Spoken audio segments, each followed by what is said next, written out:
Hello and welcome to SPOILERCAST, a Hungry Gamers offshoot that aims to inform, entertain and educate you on one particular release from the geek culture universe. And on this episode we are tackling a game that was recently released on the 24th of March to much critical acclaim, earning a Metacritic score of 92 out of 100.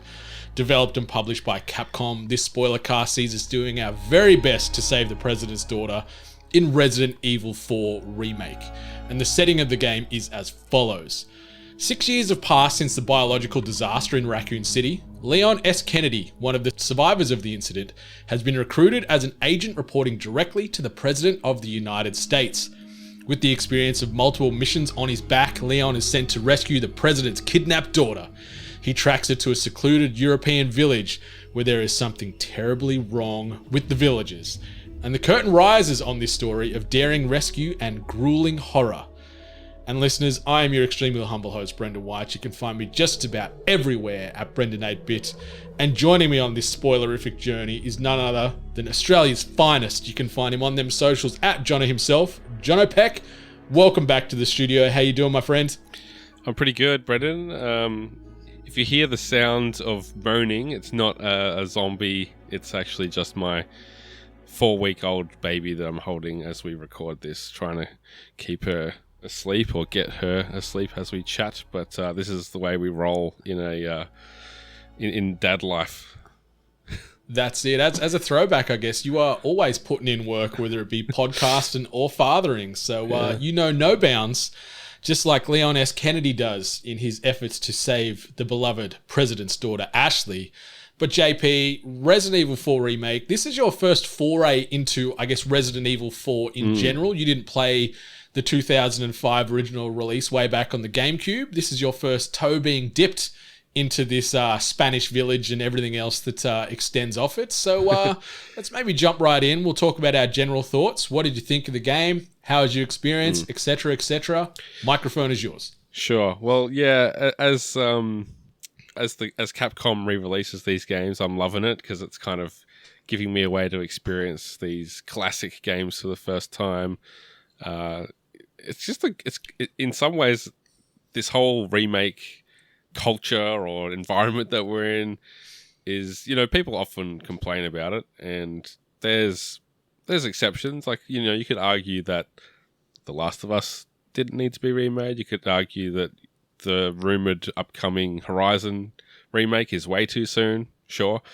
But these games being remade is perfect for me because I never played them, didn't have a GameCube, wasn't playing scary zombie games on the PS1 for the first Resident Evil games. So, yeah, I'm stoked that I get to experience what some people consider, some of the finest horror games, or the seminal horror survival games in certainly, I guess, the past 25 years. So getting to play Resident Evil 4 for the first time was awesome, and I can finally see and understand what people talk about as far as those differences between the first 3 Resident Evils and the move into more of a, I guess, shooter in this one.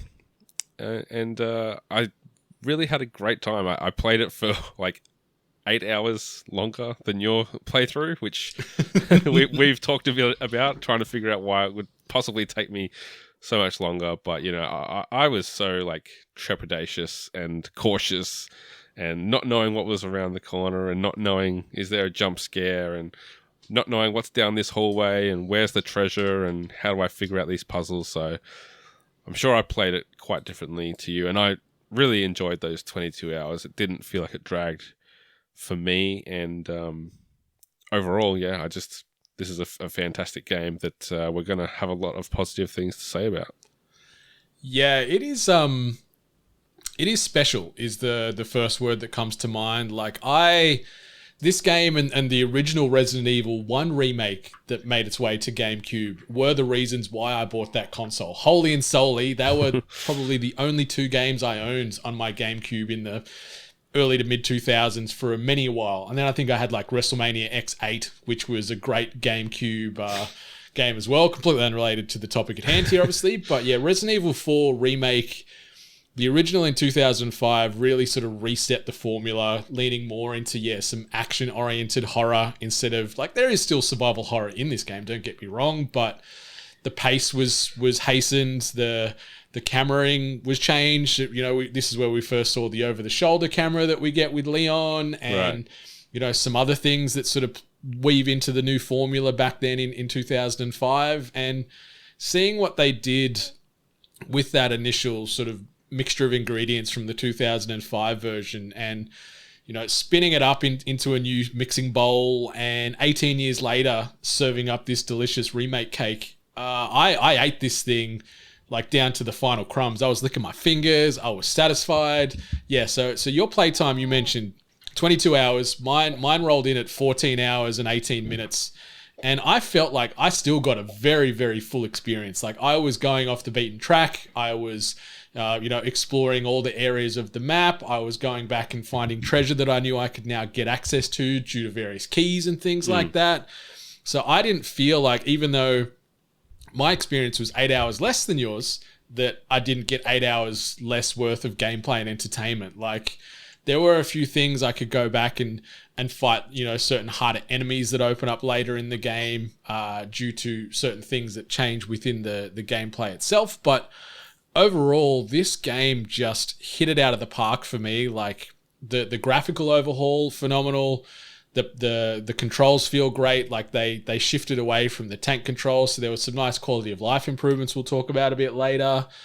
But yeah, it's just the perfect mix of scary and fun and quirky and cheesy and horrific and gross. Like, it just sort of manages to make you feel all these different emotions. Like, there's parts where, you roll your eyes at some dialogue, or, you're disgusted by how crazy and gross this certain creature is you've just stumbled across, or you feel heroic because you've just headshotted an enemy from across the yard, and the viscera and everything's going everywhere, and then it's like, oh wait, it's not dead, now the Las Plagas has popped out. And so there's just this constant, like, resetting of emotions, and also your confidence when you play. Like, just as you feel like you're starting to get powerful, a new enemy type rolls in and stuff like that. So there's constant just adjustments where your ego's seesawing, which I love, and that's very true to most good survival horror games. And yeah, RE4 was very special in '05 for me, and like you said, JP, it's one of the best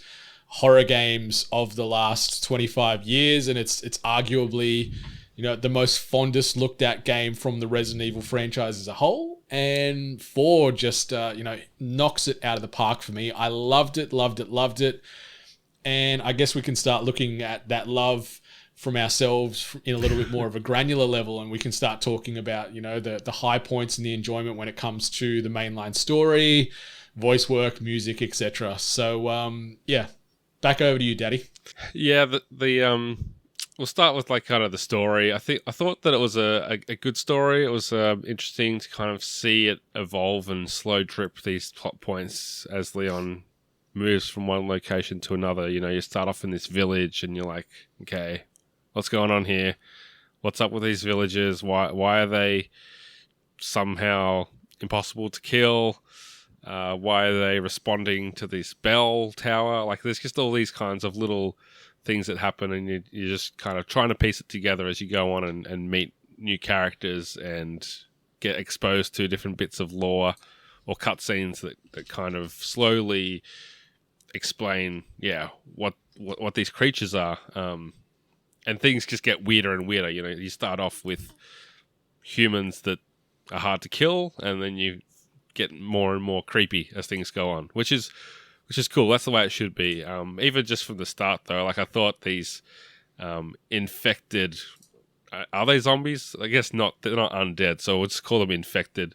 But the way that they speak Spanish or whatever language they're uttering is just so creepy, like, not understanding what they're saying, as they just, like, are kind of mindlessly coming at you. You said that it takes place in Europe. I kind of assumed the whole time we were somewhere in South America, so that's news to me. Yeah, it's like a village somewhere in Spain. Okay, yep, sure. But as far as the story goes, Leon's dialogue was super cheesy. I thought that it was almost like it felt very like Triple X, Vin Diesel kind of like the one-liners. That's a good pull. That's a good pull. Just trying to like just always with the one-liners and the zippy zappy kind of zings after he'd kill someone, and didn't necessarily love that because it just kept reminding me, yeah, this game was basically written in the 2000s. It felt very like of that era, but I'm guessing at the same time that's something that if they changed would have been a big uproar with the fans, because you know, even the fact that they cleaned it up a bit and made it less I guess male gazy, for lack of a better term, towards Ashley. Like there's people that had issues with that, like kind of like, you know, changing it so you can't look up her skirt and making the flirting like less kind of over the top or whatever it was. I less don't know. Creepy, because like she was in the original, she was a few years younger as well, which made it even creepier and even more unsettling. And so they've dialed that right down, eliminated 95% of all that, which is great. And aged up Ashley a little bit and made her a bit more of a strong, independent woman instead of this hapless damsel in distress that's just looking at Leon with hard eyes the entire time. Yeah, there's still a bit of that happening, but like I said, I guess they're trying to balance these very dated gender roles of the 2000s with, you know, making it modern, making it feel, I guess making it feel relevant to what people want to see in their storytelling today, but also not changing it so much that people go, oh, where's all the cheesy one-liners and why isn't Leon funny anymore, or whatever they thought of the original go. And, you know, as I said, haven't played the original, so a lot of this is going to just be my observations without that context, and I guess that's where you can kind of draw the comparisons. Yeah, I think like with every good Resident Evil game comes a very big, obnoxious block of cheese that comes with it. Like even with the latest iterations, like, you know, Village and 7, even though they were heckin' scary, and the big change to first person and stuff like that, there was still some very cheesy eye roll moments from a dialogue perspective. And I think that's just something that is going to be part of this franchise just about forever. And yeah, you kind of, some people love it, some people hate it, some people are somewhere in the middle. And like, I appreciate it because they don't beat that drum to the point of just making the entire game slapsticky and like a parody. It still feels like there's real stakes here, and it still feels scary and makes you feel uneasy and everything. But then just occasionally they'll just lighten that mood with a little zinger from Leon doing this, that, the other. And they scaled a little bit of that back in Remake, but there's still just enough to sort of give a hat tip to the to 2005 purists, that's for sure. It really tells you that Leon has seen all this before. Like, he's not fazed by tentacles popping out of someone's head or whatever it could possibly be. He's just like, yeah, okay, like, you know, I survived Raccoon City. This is just another day at the office. That's it. I think in the 6 years that have sort of passed since the Resident Evil 2 storyline, I'm assuming old Leon has seen many a thing, and like you said, he's just hardened. He's like, whatever, nothing phases me anymore, so I'm just going to crack wires and crack skulls. Yeah, there was certainly a few points where I was like, this isn't worth it anymore, man. Like, just let her go. Let Ashley go. Like, she's a goner. Like, just don't worry about it. Get out of here. Yeah, get out of here while you still can. Yeah, like he is. Like, there's moments where you do feel like a one-man army just because that's what you literally are. Like, oh, yeah. You think the president would have more sway to just send in more than one person to save his daughter? Where's the Bin Laden-style SWAT team? Like, you came in there with 2 other dudes and they didn't last long, so I guess, yeah. And they were just 2 coppers, 2 coppers escorting. Like, it's just, and that's a minor gripe. But, overall... I'm with you. Like, I really enjoyed the story, the fact that it retreads but also refreshes the mainline beats from the first game. So it felt like I was not only, having that familiar comfort food, but also eating something new at the same time. I don't know why I've got so many food-based puns and references in this spoiler cast. That's but your thing, sorry man. in advance, listeners. That's your thing. But yeah, I'm just leaning into it. But yeah, the game is great. Like you said, the story mixes things up a lot to make it not feel stale, where you are moving from biome to biome. The 16 chapters that you work through in the game are diverse. There's not a ton of backtracking in the game unless you're doing it actively to find new treasures and things, which is great. So it doesn't feel like it's overly repetitive in that regard. The voice work is great. Like, I think the entire cast that they have involved in the game was phenomenal, and they did excellently with the roles that they had. Nick Apostolides, he comes back and voices Leon again after Resident Evil 2 Remake. It's funny because, like, talking about the music, and you've made reference to it in yours, I can't remember the music at all, or just the soundtrack in general. Like, I was thinking about when I was writing down my thoughts for the show notes, and I'm like, I can't remember anything. The thing I remember the most is something you mentioned regarding the infected villagers, or just the infected people in general, with the Las Plagas chanting and speaking Spanish. It was more about those things, or the little things you don't hear, where it might be just like the dull whir of a chainsaw engine, or the wind blowing through some trees, or the crunch of the leaves and the grass underfoot as you're running around this island. So I don't remember the music playing a huge part, which is a shame, but also I don't feel that that's a bad thing for me, because I still had a great time.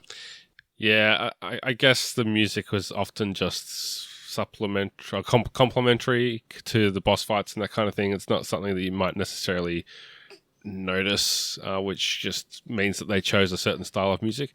But yeah, the music that I did note was when you went into your inventory or the save menu at the merchant. There was a really kind of hauntingly beautiful piece that would play, and I think it's in all the Resident Evil games. Like, they all kind of play some kind of soft music for those sections. But I guess the reason that I noted it was because I had the game paused or whatever I was doing, and Hannah was like, "Is this that creepy game?" And I was like, "Yeah." She's like, "The music's really like nice and pretty." I was like, "Yeah, like sometimes there's like beauty in the darkness." And she's like, "Well, okay, whatever." But I thought that was like, that's kind of what they're going for. It's like, despite the fact that there's all these horrific things happening, there's still time to just kind of slow things down a bit. And those moments when things slow down and you're rotating eggs in your suitcase to try and fit everything in, or saving the game at the typewriter with those all familiar sounds. Yeah, it's good to just take a breath from the horrors. And I absolutely loved the merchant. I don't know if he's in other games, but only in the original 4. Yeah, okay. Only in the 4. There you go. Well, the voice actor they got for him was fantastic. I loved him with his Cockney accent. Rubies or rubbish, it makes no difference. The price, however, that's our choice to make. Like, he had so many of these,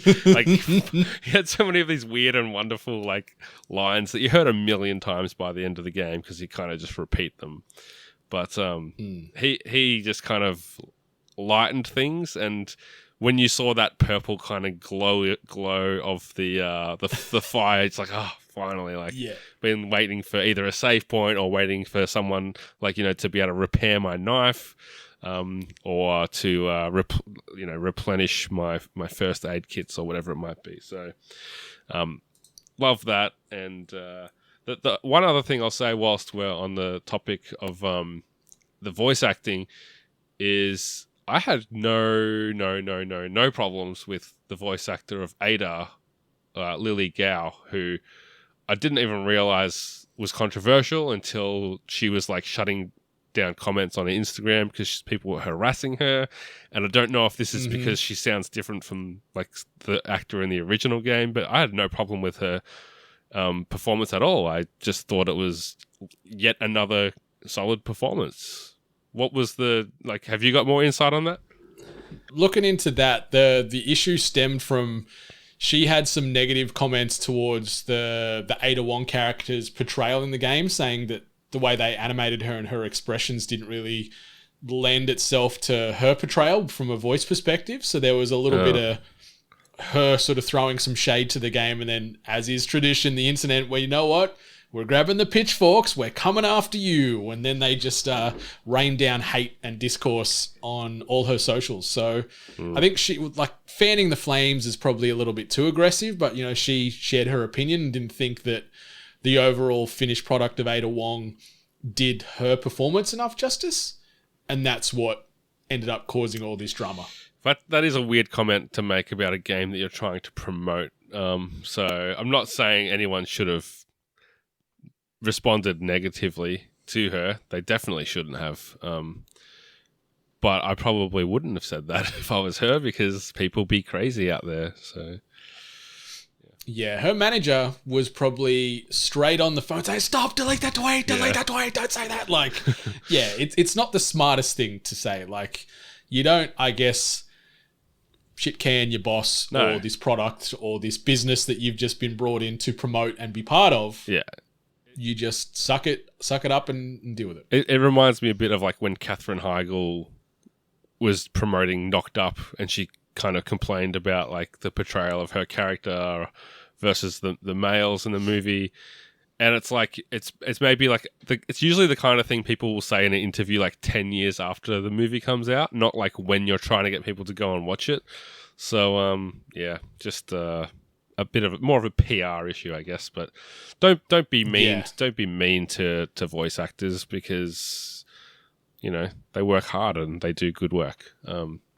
Exactly. And don't, like, expanding on that statement, don't be mean to anyone involved in development of any form of media product, because, yeah, they put a lot of blood, sweat and tears into it. And if it's not perfect for you, you know, you can critique in a way that can be then used as some form of value for the people that made it, so they can go away and maybe improve on that for the next iteration or the next thing they work on. Just don't be nasty for the sake of being nasty. And I thought just don't be mean the to overall anyone, portrayal and representation of Ada Wong was great. Yeah.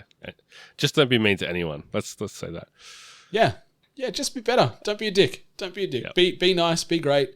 Yeah. I just want to say one critique about the voice. Not voice, about the sound in general, because you mentioned chainsaws, all that stuff.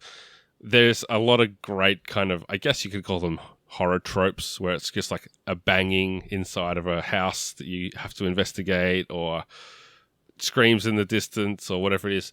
The one thing that didn't work for me was you enter an area full of enemies, and you know you can hear them before you see them, and that's great. But even after you've like taken out every single person, that kind of, I guess, preset groaning or chanting or whatever it is would just continue, and it would make you think like, oh, there's still people here that I haven't come across. They're around the corner, or they're going to jump out at me, but they wouldn't be there anymore. So it was almost like they just included those voice effects in the ambient noise of that area instead of attaching that sound to the characters themselves. Did you notice this? I did not. I did not. So I don't know if maybe it's a bug. Yeah, or maybe there was just an enemy that glitched or was hiding, because like you played on PlayStation 5, I played on Xbox Series X, and yeah, like once I mowed down all those enemies in a zone, the tense music. Oh, it's funny because I'm saying I can't remember the music, and now I'm like, you know, the tense music and the crescendoing build up that happens when there's enemies on you. You know, it subsides and it quietens down, and then you get a moment of respite, and you don't hear anything. Okay. So maybe it's either there was just a lone villager hiding somewhere, or I don't know. Maybe a bug. Yeah. Or thought it was worth mentioning. And it's the same, like sometimes it was chanting, sometimes it was infected groaning, but either way, it was kind of annoying. I just thought I'd throw out there, because the rest of it was, really, really well done as far as sound design. Yeah. I wonder if that's a bug. I'll let you know when I play it again in like a year or so. Hell yeah. See, that makes me very happy hearing that.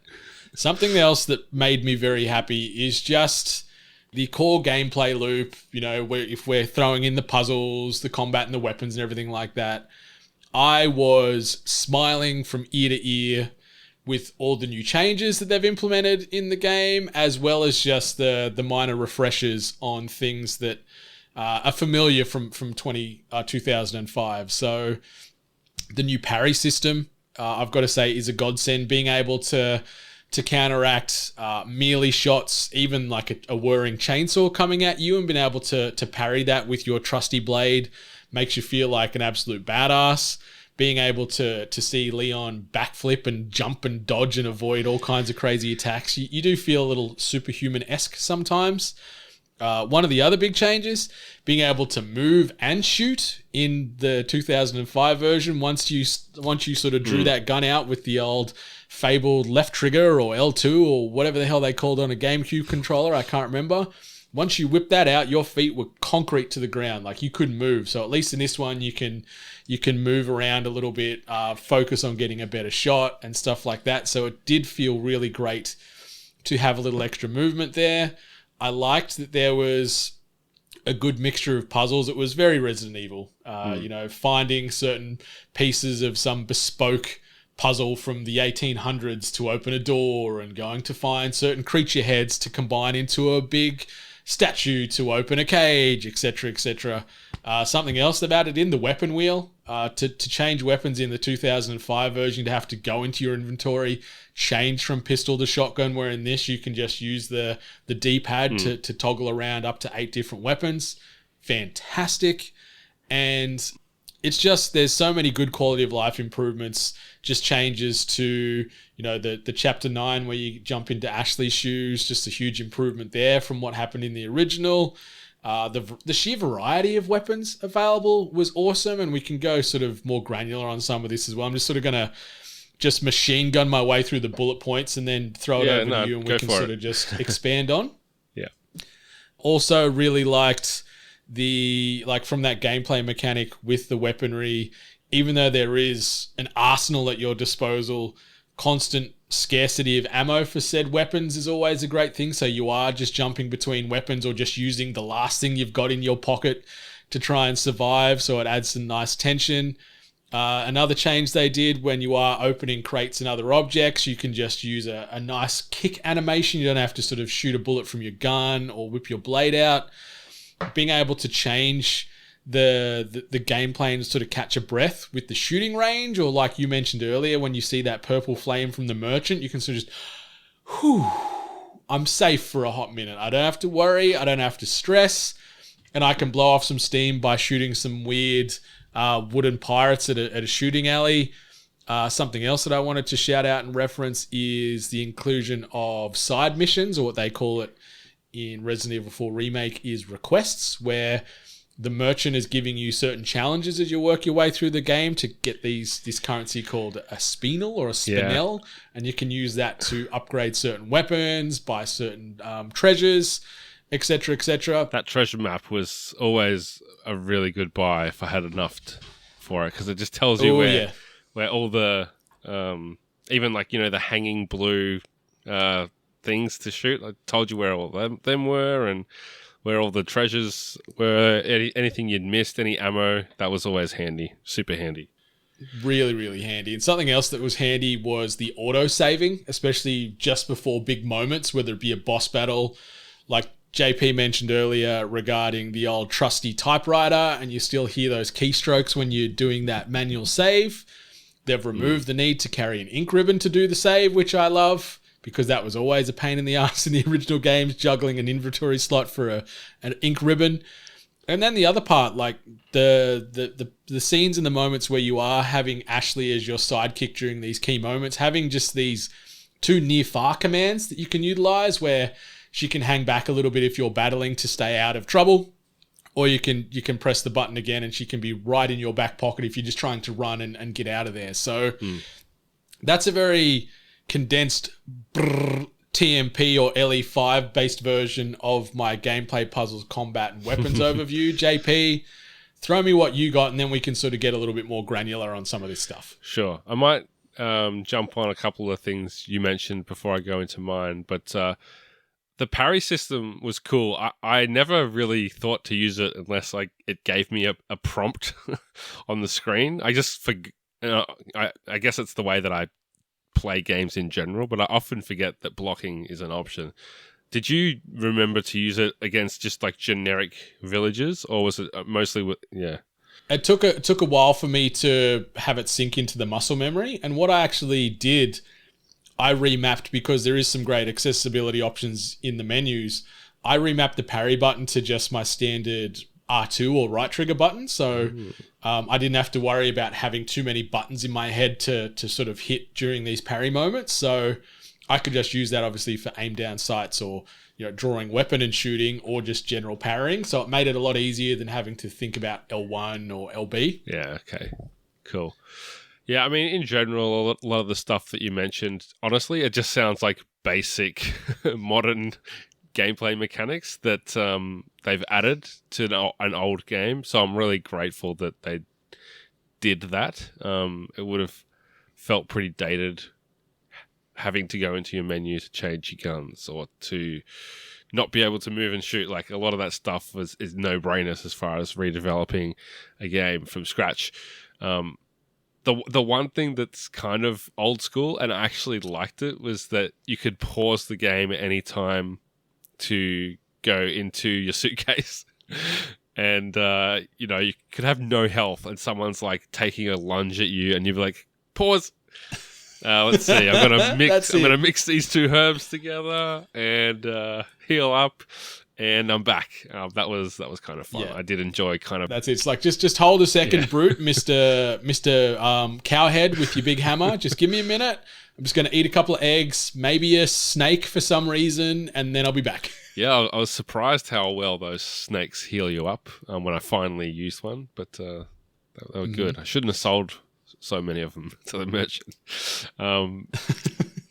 But yeah, like the way I played was that I, as mentioned, was very trepidatious, attempted to stealth when possible, especially since the first big combat area is that village where it just seems like there's so many enemies, and like you have a pistol and a knife. So I was like, okay, they want me to knife as many of these people as possible. So I was trying to do it. I probably played that section for like 45 minutes, just trying to like get through there and get spotted and then start again.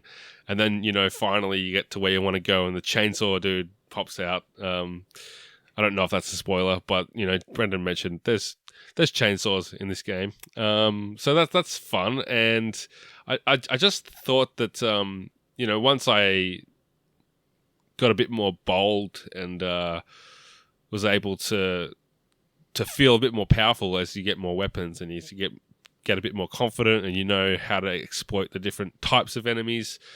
They just really found a way to keep things fresh throughout the whole game, whether it's the different enemy types that they're presenting, or the different settings going from village to, there's boats, and there's obviously the castle is a big set piece for this game, and a big section.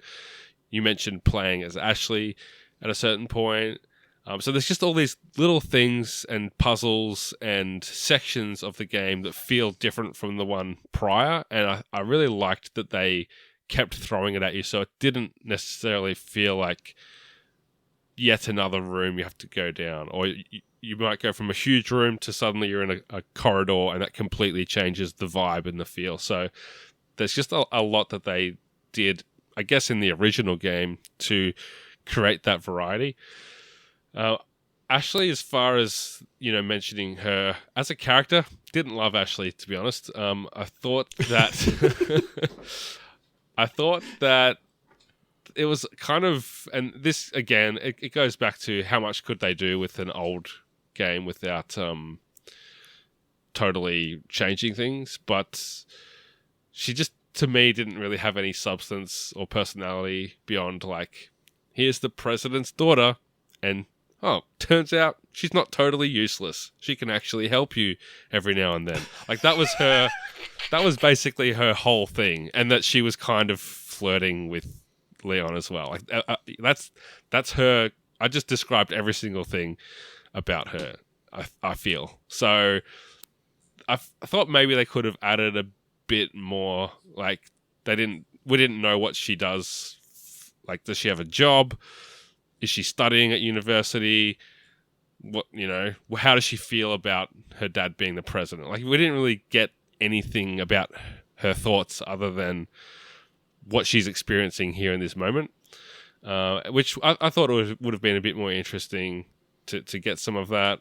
And as a result, she just felt very flat and two-dimensional. They certainly improved on Ashley from 2005. They did sort of give her a little bit more depth and make her a little less cringy. I did have a nice chuckle when she talked about she's the master of unlocking, which was a nice little reference to Resident Evil 1 with Barry shouting out to Jill being the master of unlocking with her lockpicks and stuff. So there was a couple of cool little moments. And yeah, like I think they probably could have done a little bit more by fleshing her out as a character as opposed to just being the damsel in distress. Yeah, giving her a little bit more backstory as far as what she's outside of the president's daughter, but she's a lot less cringe from the 2005 version, and she does get some pretty cool moments. Like, I mentioned that chapter 9, which we'll talk about in more detail in the spoiler section.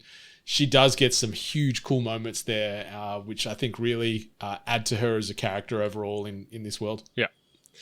Yeah, she I mean, the game's better for having her in it. I just wanted, from a narrative perspective, to know a bit more about it. You mentioned the autosave.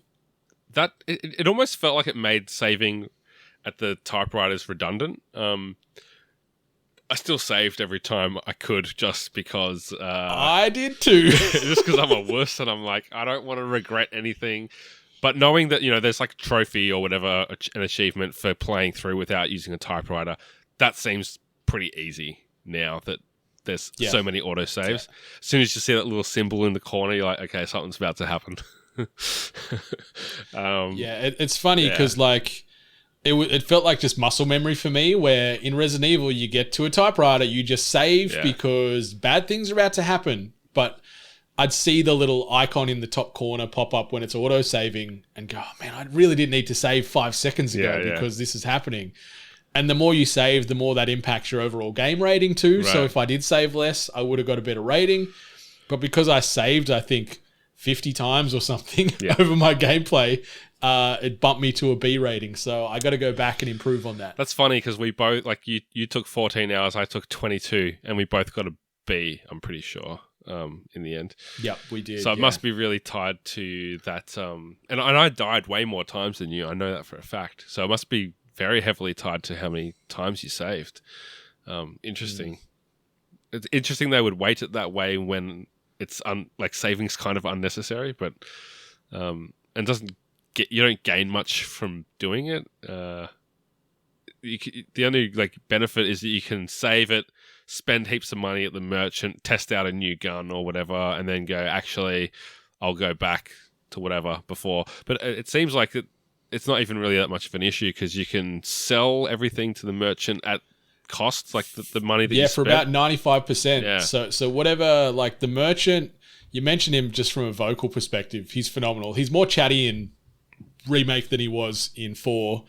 But yeah, the assortment that he's constantly rolling out in his cache that you can buy from, you can buy weapons, level them up, and then sell it back and get 95 cents back on the dollar that you paid. Or the pesos that you paid. So it's really good where you are incentivized and not penalized by buying new things and trying it out. Yeah. If you don't like it, you lose 5%, big deal. Yeah.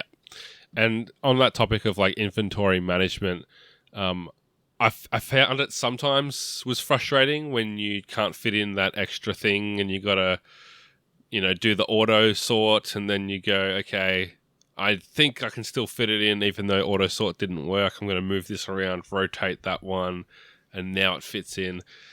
That's kind of... I did give it that old school flavor. I'm guessing that was a huge part of the original. So along with those kind of classic floating hand animation, not floating hand, floating item animations when you unlock a door or you interact with a puzzle.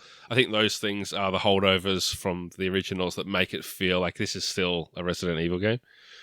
Completely agree. And on the attaché case talking point, did you upgrade it throughout your playthrough? Were you constantly dropping cash to upgrade it? Because I upgraded mine to maximum size so I could just carry whatever I wanted and not really fret. Yeah, I think I upgraded it as much as possible. I didn't usually upgrade it straight away. I tended to upgrade it when I was having a bit of trouble fitting everything in, which wasn't... It was more like, okay, these... Because I like to have every weapon available. I think you sold the bolt caster or bolt thrower or whatever it's called quite early, but I wanted to have that stealth item with the proximity bombs for when they might come in handy, and I kind of just wanted, the scopes take up room, and eventually you're like, okay, I don't have much room for crafting and that kind of stuff. So that was usually what motivated me to pay up. But it didn't feel that hard to find the money when you wanted something, because there's so much treasures and everything to at all different points to kind of capitalize on.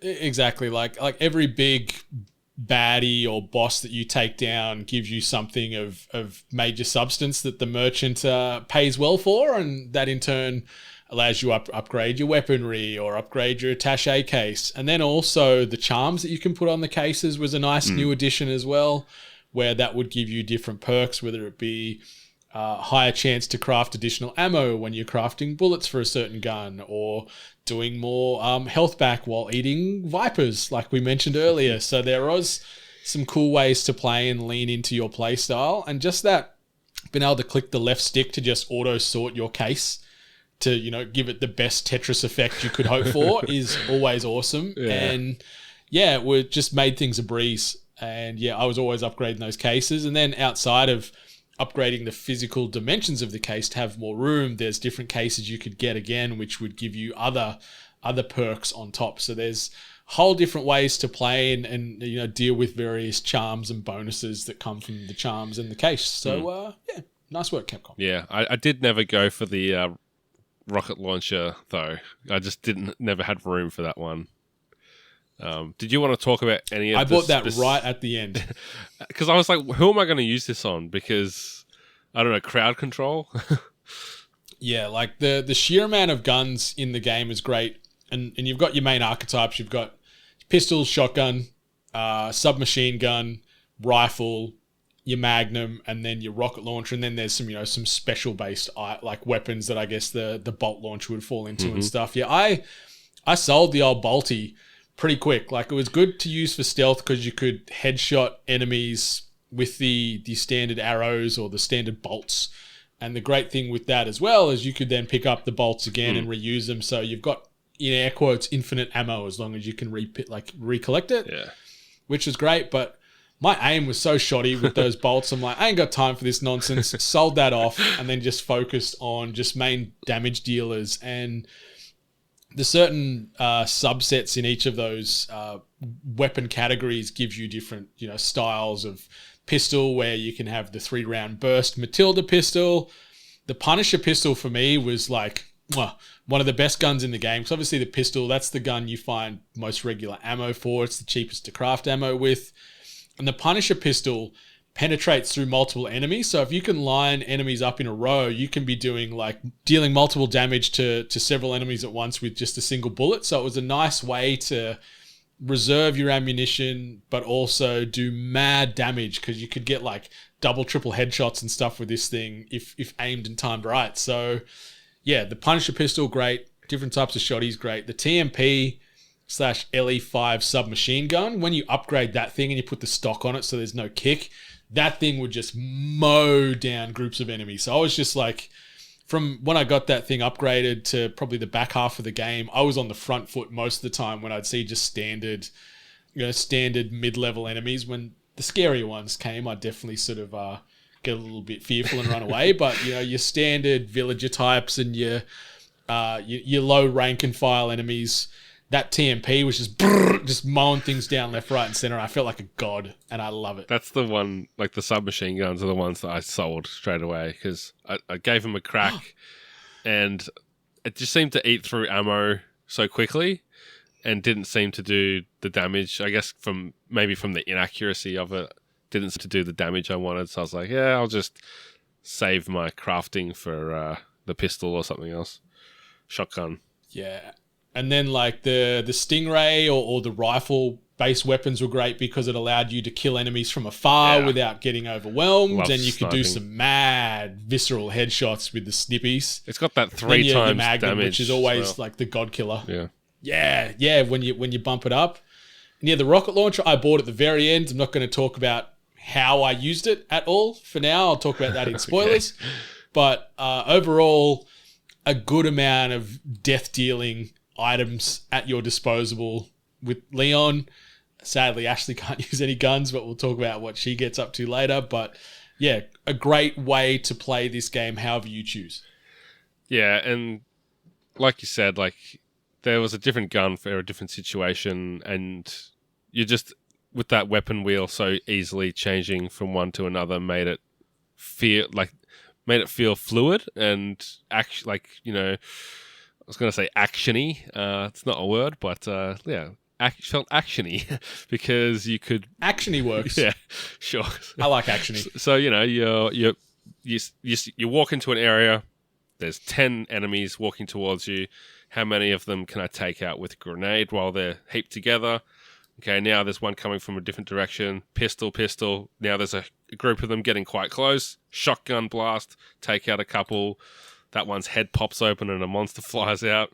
Shotgun or, you know, flash grenade to take that out instantly. There was always a technique or a strategy to be pulling on, not just which gun feels fun or which gun feels right. Like it always felt like there was the correct gun to use, which to me felt like part of the fun of planning and making sure that you had ammo in every variety, that you had enough flash grenades just in case. Just keeping everything stocked up felt like a challenge, and also part of the fun. And the good thing is you can cater the way you play to weapon-based preferences. Like you're getting recipes to be able to craft certain ammo. So if you want to have more flash grenades or standard grenades, you can buy that recipe from the merchant and do that. And those flash grenades, they were a godsend a few times when you had like several of the mutated Ganado that then turn into the Plug-Us, and you got a few of them. You just throw a flash grenade and sort of go, yeah, I'm safe here. It's aces. And then the flash grenade goes off and those Plug-Us are just all instantly dead. It's always good to have a few of them in the back pocket handy. Yeah, it was kind of... So those Plug-Us, man, they do some damage. And it seemed really inconsistent for how to kill them. Like occasionally I'd blast one with a shotgun and I'd be like, okay, that didn't work. I'll shoot it again. Sometimes I'd pump like 5 shots into the, thinking I'm hitting them right in the square in the head, and it's like, okay. And then other times I'd use a pistol, and a few shots from the pistol would take them out. So the flash grenade, you knew if you drop that, if you've got one to spare, it's gonna make your life a lot easier. And then there's the question of, do I wait and see if there's going to be 2 of these I can take out, or do I just waste one on one and risk another one popping out the next time I kill someone? So yeah, it made you kind of think about those kinds of things. Yeah, and the good thing is, like, the majority of the areas you're in were open enough for you to be able to run around and potentially kite enemies and allow you to survey the surroundings to work out the best way to deal with this slow shuffling mob that's about to come down upon you and rip you to shreds. So I was constantly, kiting enemies around rooms and just running around objects just to sort of see what's going on, catch my breath for a second, work out the best way to deal with this potential disaster. Because the game itself, like, you mentioned at the early stages of this potty, it gone are the traditional brains-based zombies. We've got a village of people that have got this Lust Plug-Us, this sort of bug inside them that is controlling them from some greater evil being. And it doesn't make it any less scary because they do move a little bit quicker. they are, very intelligent in the way they come at you, and the fact that even just the low end villagers or ganado, they come in different flavors, whether they've just got a pickaxe or a scythe, or you've got other buggers that some reason have infinite amounts of TNT in their back pocket and they're just lighting sticks of dynamite and slinging it at you all the time. Like there's a whole heap of baddies and nasties that are coming at you throughout those 16 chapters, and they're all varied and diverse. And some of them, like the brutes, that's a new enemy archetype that they've brought into Resident Evil 4 Remake that I mentioned earlier, which are these like giant muscle-clad villagers with a cowhead mask and a giant-ass hammer that do mad damage on you and can take so much damage from you. When one of those is like looped in amongst a group of just standard ganado and they're coming at you, like it is some scary stuff. Like there is some nightmare fuel creatures within this game that just keep you on the edge of your seat. One that was more of an annoyance and I didn't really find scary to me was the Novistadors, which was sort of the giant insect-like humanoids that is a mixture of a human and a plaga experimentation. They were creepy and got you with a few jump scares here or there, but they were more of an annoyance to me. But overall, there's a huge variety of enemies come at you. I'm not going to go into specifics. I'm just going to say the Regeneradors. They were the ones that scared me the most out of anything in this game, I think. Those Regeneradors and the sequence that you have to deal with them. Yeah. Oh, hated it. Yeah, we'll talk about them a bit later. Yeah. All right, so let's shift gears. We'll talk about the game from a presentation perspective, and I'll keep my sort of thoughts on this pretty light.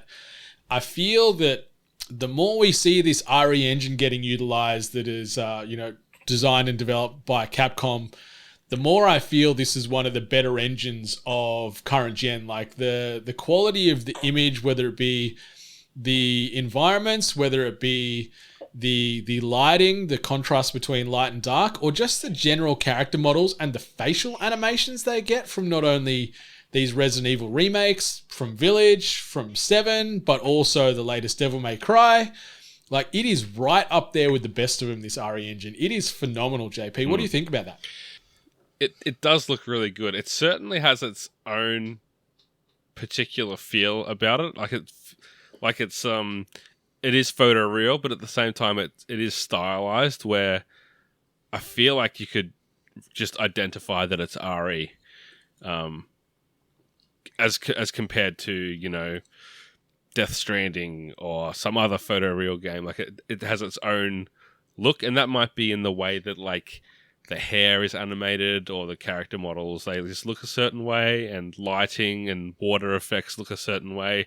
They don't look perfect, but they do have their own unique kind of feel. And when you see those shots, like I mentioned before, of the floating objects, unlocking a puzzle or whatever it is, like that has its own feel as well. So they're on a good thing as far as like interpreting a classic game under a modern lens. It looks really good, and it feels like it's the logical next step, or many steps in some instances of how far these things have progressed. There's a lot of little details in this game that are visually really cool. Like the first time I saw the parasites kind of tentacling their way out of the corpses, especially like when you blast one in half, you can actually see that before the first time that one pops out of anyone's head. And at first I was like, is this a glitch? Because that person's guts are animated, like they're moving. And I'd like go into photo mode and like zoom in and have a look, and I'm like, no, I'm pretty sure that's how it's meant to be. It's just a cool little detail to kind of foreshadow what's going to come a bit sooner. But yeah, thought that visually, especially with the amount of light and dark and chunks of the game, a huge chunk of the game takes place at night. Some of it's in the morning, some of it's in a dark hallway, some of it's in a really well lit castle. Like it gives you a variety, and always looks good. Yeah. Yeah, it's stunning, and it's even like it's stunning in the grossest, most uncomfortable moments as well. Like seeing the real damage that takes place when you're shooting or attacking enemies with a pistol to a shotgun to an SMG, seeing the different caliber of bullet that goes into them, doing more or less damage, and seeing, you know, the enemy's legs get blown off or their arms, yet they keep coming at you, or even doing a headshot and seeing where you've hit it, like on that side of the head as opposed to, you know, the left or the right, and seeing just that part of the head being removed, and then being able to see real detail in the game, but also then, yeah, jumping into photo mode. I love that this game's got a photo mode because you can get some real disgusting, creepy, awesome moments from it. I didn't use it anywhere near enough, and I think on my next playthrough I'll probably lean into that a lot more.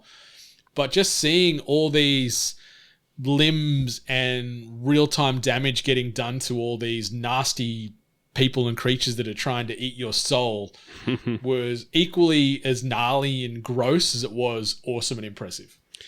Yeah, there's you know, there's moments you forget that it has that kind of reaction to your violence. Like, you know, we're kind of trained in games to think that you shoot someone and there's like a preset animation, but it really does depend on what weapon you're using and where you shoot them. It's cool to see the different types of reactions that you can get out of those moments. Definitely. And from an overall performance perspective, I had no issues. Like I played this, I was fortunate enough to get a copy from Turn Left / Capcom to review and play on the Xbox Series X. So I played it before it was patched, before the official March 24th release date. So usually that can come with itself some unpredictability and issues and bugs, but I had no issues. I had 0 freezes, 0 crashes, 0 needs to hard restart or re-roll a previous save. There was a moment in the game where I thought it was glitched, and I'll talk about that in the spoiler section. It was just me being an idiot and not thinking more. And I was rolling around a certain area waiting for an enemy to sort of spawn, but didn't realize that they were already there, and I just didn't think for 2 seconds. But overall, I had a super silky smooth experience. Like those 14 hours and 18 minutes, apart from the drama of my heart rate being elevated most of the time, no issues from a performance perspective. It looked great, ran great, felt great. No weird things happening with the audio. Like you mentioned regarding the chanting still happening after the fact, I had a flawless time with Resident Evil 4 Remake. Yeah, I can't think of any, like, I can't think of any real bugs or performance issues. Like, there was one time that I was, like, backing up, as you do when you're firing bullets at enemies, and there was something in, like, the background, like a tree branch or like a flapping flag or something, and it kind of moved into my perspective slightly and made me think that there was an enemy behind me. But like that's pretty hard to avoid in a game, like a third person camera angle in a tight space. So I'll forgive that and say that the way that this game runs is fantastic. I don't think I had any frame rate issues. I tried the different kinds of like performance modes and switched to the I can't remember what it was called, but there's like a mode that changes Leon's hair, like individual strand hair mode or something. Did you see that option in the I did not. I completely missed that in the I guess that might have fallen under like accessibility or graphical based options. I completely missed the advanced hair mode on RE4 Remake, but I would have been all about that. I just googled it. It's called Hair Strands Effect, and it actually changes Leon's hair like completely, the way it looks. So next time you play, turn on and off the hair strands mode just to see the difference in Leon's appearance. I'm very curious about that. And minor spoil, like it's not a spoiler at all. Like I guess it is in a way, but like, you know, as you finish the game, you get credits to unlock things to then play in New Game Plus, and you can change the look and vibe of Leon and Ashley. And I'm very much looking forward to chucking an eye patch on Leon and maybe putting him in like the old-timey gangster suit and playing through my second run through with him looking all kinds of ridiculous. So yeah, the game felt great. If we sort of shift that perspective to more of a negative piece of the potty here and talk about any bugs, gripes, nitpicks, etc., that we haven't talked about from a spoiler-free perspective, I'm just going to machine gun through my couple here. The Colmilos, which is the I guess the Spanish zombie dog equivalent, I found that they almost looked comical compared to the standard zombie dogs we're used to in standard Resident Evil lore. It almost felt like Milo from The Mask, you know, when he puts the mask on and, you know, it gets all evil and everything else. That's what the vibe I was getting. Like, they were still scary and they could mess you up bad, but I just felt they looked a little bit silly. I loved but also hated the fragility of the blade and the body armor. The body armor makes more sense because it's taken a pounding, but just like in, you know, Breath of the Wild types where you swing this blade 3 times and it's halfway to retirement. It's like, come on, man. Like, and you can get different blades as the game progresses, which lessens that durability concern. But early on, it's just like, ugh, come on now. The other ones, when Leon is in air quotes running, it's like a brisk candor. Like he's just, and it does add tension in a way because there's swarms of enemies trying to chase you and kill you, but Leon just like, can't catch me. I'm, you know, sexy Ned Flanders doing his power walk down the sidewalk. And then the last one I wanted to mention, which is kind of a joke, but you know, where's my QuickTime events? Where's my QTEs from 2005? But also Capcom, thank you for taking those out because they are a pain in the anus. There is still a couple of moments in there where you do need to, you know, dodge and parry. But the reliance on QTEs in the 2005 RE4, holy moly, there was a lot of them. So I'm happy they're gone. Yeah, that's my gripes. I'm happy too. My picks. I'll go through some of those you mentioned. The blade thing, the durability, I'd totally get that because it would break the game if your knife didn't break. Because it's basically a way out of a grapple attack. It's an ammo-less attack that you can, if you're careful and clever enough, you can pretty much knife an enemy to death without using any ammo. So if you just did that to everyone, you could really just kind of break the game. So I thought that it made sense. Can you imagine trying to kill a brute with just your knife? Well, like, no way. No way. When he does that, like, how many brutes? Zangief lariat thing with the hammer. There's not that many brutes in the game, is there? Like, how many brutes did you really come across? At least a half a dozen. Yeah, exactly. For me, over 22 hours. That's not that many. But yeah, like it kind of made you choose. Like, do I mash X to escape from this hold, or do I just pop the knife in them and go down 1 mark in my durability count? So there was a few. There was a bit of strategy to how the knife came into play. The speed of Leon, I had that same issue with Dead Space, and I guess maybe it's maybe a horror thing where it's like, you know, sure, we want you to run away, but we don't want you to run too fast. And you could always kind of run faster than the enemies, which is essential. But yeah, it kind of frustrated you with the whole, like, okay, Leon, we know that it's a long day. Maybe he's pacing himself. He knows that it's a marathon, not a sprint. So he's got to save energy for whatever comes next. But put a bit of pep in the step, please. Yeah.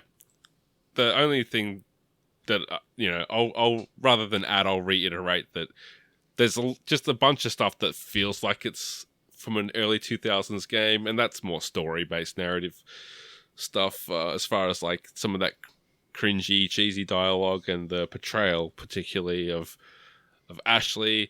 I wondered if from seeing a trailer like this, there was I guess it was Ramon. In retrospect, I don't actually know because I didn't recognize the characters at the time, but I watched the last trailer for this and thought, this looks like a Final Fantasy game. Like, these villains are so over the top and crazy and ridiculous. Ramon especially. He's so out of he's not out of place in Resident Evil broader lore, but in this game especially, like, who is this guy? Little small Napoleon complex evil castle lord. Like, it's just ridiculous, and they give you a bit more backstory about him and whatever else in the game. I like that. There's a part they took out in 4 to remake regarding him, which is just absurd, and we'll talk about it in the spoilers. Okay. But yeah, he certainly felt a little out of place, but in place in broader Resident Evil absurdity. Yeah, and I guess what I was going to say was that watching the trailer, I was like, what is this game? But having played it now, it all makes sense, I guess. Like, it doesn't feel totally out of place. But yeah, there's still those things that feel like an early 2000s approach to what we should put in a game. No, I agree. I think that's valid criticisms and observations there. All right, so listeners, we're going to give our final spoiler-free thoughts here on Resident Evil 4 Remake before we shift into full spoilers where nothing is safe and sacred. So if you are yet to play Resident Evil 4 Remake, or you don't want things to be spoilt, I would hit pause on the podcast in about 60 seconds time or so. Go play the game. Hopefully you can finish it in less than 22 hours like JP. And then come on back and ride along here in the minecart that is the spoiler section of Resident Evil 4 Remake. So my final spoiler-free thoughts are as follows. This is probably my favorite remake to date. Recency bias, maybe. Rose-colored glasses, probably, because I'm a Resident Evil purist through and through, and I just love this franchise. I love Resident Evil 2 Remake, but Resident Evil 4 Remake has stolen my heart, I think, JP. Like, I feel that this just elevates a game that was already special from 2005. It changes up the formula enough to make it feel fresh, but also respects that same formula to make it feel familiar and comfortable. And I love it. And listeners, as you're playing, be sure to hunt down all of those yellow herbs and combine them with the green and red so you can get those permanent health-based increases. Yeah. But yeah, Resident Evil 4 Remake, JP, has my heart, my soul, my trust, and my adoration. Fair enough. I think... What? What do you love? The no-sell just... No, I got to say my piece now. Like you said yours, that's great. But now let me say, I think RE2 is still the one for me. I think, as you said, recency bias makes it hard to kind of be objective. But I'm giving it to RE2 just because. I mean, it was my first Resident Evil 2. It was my first Resident Evil as well, number 2. So that maybe is part of it, but I think like the contained space that you get to know intimately in that police station and its surrounds holds that extra bit of enjoyment to me compared to this more vast area that you go through. It did feel more cinematic, I guess. It felt more like this felt a bit more epic as far as the journey that Leon goes on. But yeah, something about the setting of 2 is in like retreading those corridors with the zombies and every single bullet counting a lot more in that style of game compared to crates upon crates of ammunition and herbs and whatever else. The survival horror is less of a it's less of a what am I trying to say? This is less survival and more shooty. We've said that and everyone knows that, but yeah, I think that's this is more action horror as opposed to, let's just say, survival horror. Yeah. Like, yeah, you do feel like you could die at any given moment in RE4 Remake, but in comparison to RE2 Remake, where it feels like those stakes are even higher and a little bit more real, I feel you got a little bit more of an action hero vibe at times in Remake. Yep. In Remake 4. For Remake, I should say. Yeah, absolutely. Full spoilers ahead. All right, listeners, you have officially been warned. We are going full spoiler now, and that's going to start via way of this elevator pitch-esque synopsis recap of Resident Evil 4 Remake. Strap on in because I'm coming at you fast here. It goes as follows. After the destruction of Raccoon City in 1998, Leon S. Kennedy becomes a government agent and is sent to rescue the president's daughter from a village in Spain. The villagers are controlled by the parasite Las Plagas and pledge themselves to the Los Illuminatus cult. Leon meets Luis Serra and they are captured by the village head, Chief Bitores Mendez, who injects Leon with the Plagas parasite. The men manage to escape. Luis meets with Ada Wong while Leon rescues Ashley, who is also now infected with the Plagas. They are pursued by Mendez until Leon eventually kills him. With their rescue helicopter delayed by inclement weather, the pair retreat to a castle where Lord Saladar's forces end up capturing Ashley. Leon runs into Ada Wong before reuniting with Luis, who provides suppressants for the Plagas and reveals he wants to atone for his actions while working as an Umbrella researcher. The pair use mining tunnels to reach the surface, but Luis is fatally stabbed by Krauser, who has defected to Los Illuminados. Leon and Krauser engage in combat before Luis forces Krauser to retreat. Before he dies, Luis gives Leon the key to his personal lab. Upon returning to the castle, Leon battles and kills Salazar before pursuing Krauser and Ashley to an island facility. Leon reunites with Ashley, but the pair meet Osmond Sadler, the leader of Los Illuminados. He uses their parasites to control Ashley and incapacitate Leon, separating them again.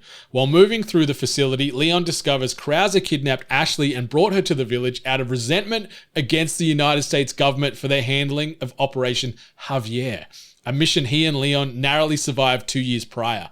Desiring power, Krauser uses a Plagas parasite to mutate himself and fight Leon, who eventually kills him, then reunites with Ashley and takes her to Luis's lab to remove their parasites. While searching for a means of escape, Leon and Ada join forces to kill Sadler, who drops a vial of Plagas Amber. Ada takes the vial and leaves in a helicopter while Leon and Ashley escape the exploding island on a jet ski. Ada then contacts her boss, Albert Wesker, to inquire about his intentions for the vial. When he promises a new dawn will break at the cost of billions of casualties, a disgusted Ada forces her pilot to change course. End of synopses, end of full spoiler breakdown of the very compressed version of Resident Evil 4 Remake. JP, let's jump right on in to our favorite or biggest moments. Full spoilers, obviously. You can go as spoiler as you like, so let's get it on. Yeah, I mean, there's just so many great moments in this game. Every boss fight was pretty memorable by design. Like, they're all these big set pieces and larger-than-life characters. And the one that I'm probably going to remember is the cabin fight, though, because it was such a frantic, seat of the pants, give it everything you got moment and sequence. Everyone's coming at you. You're pretty much chewing through every bit of ammo that you've got. And for me, at least, dying a bunch more than I know you did in your playthrough, it was a bit of trial and error as to how can I maximize this sequence.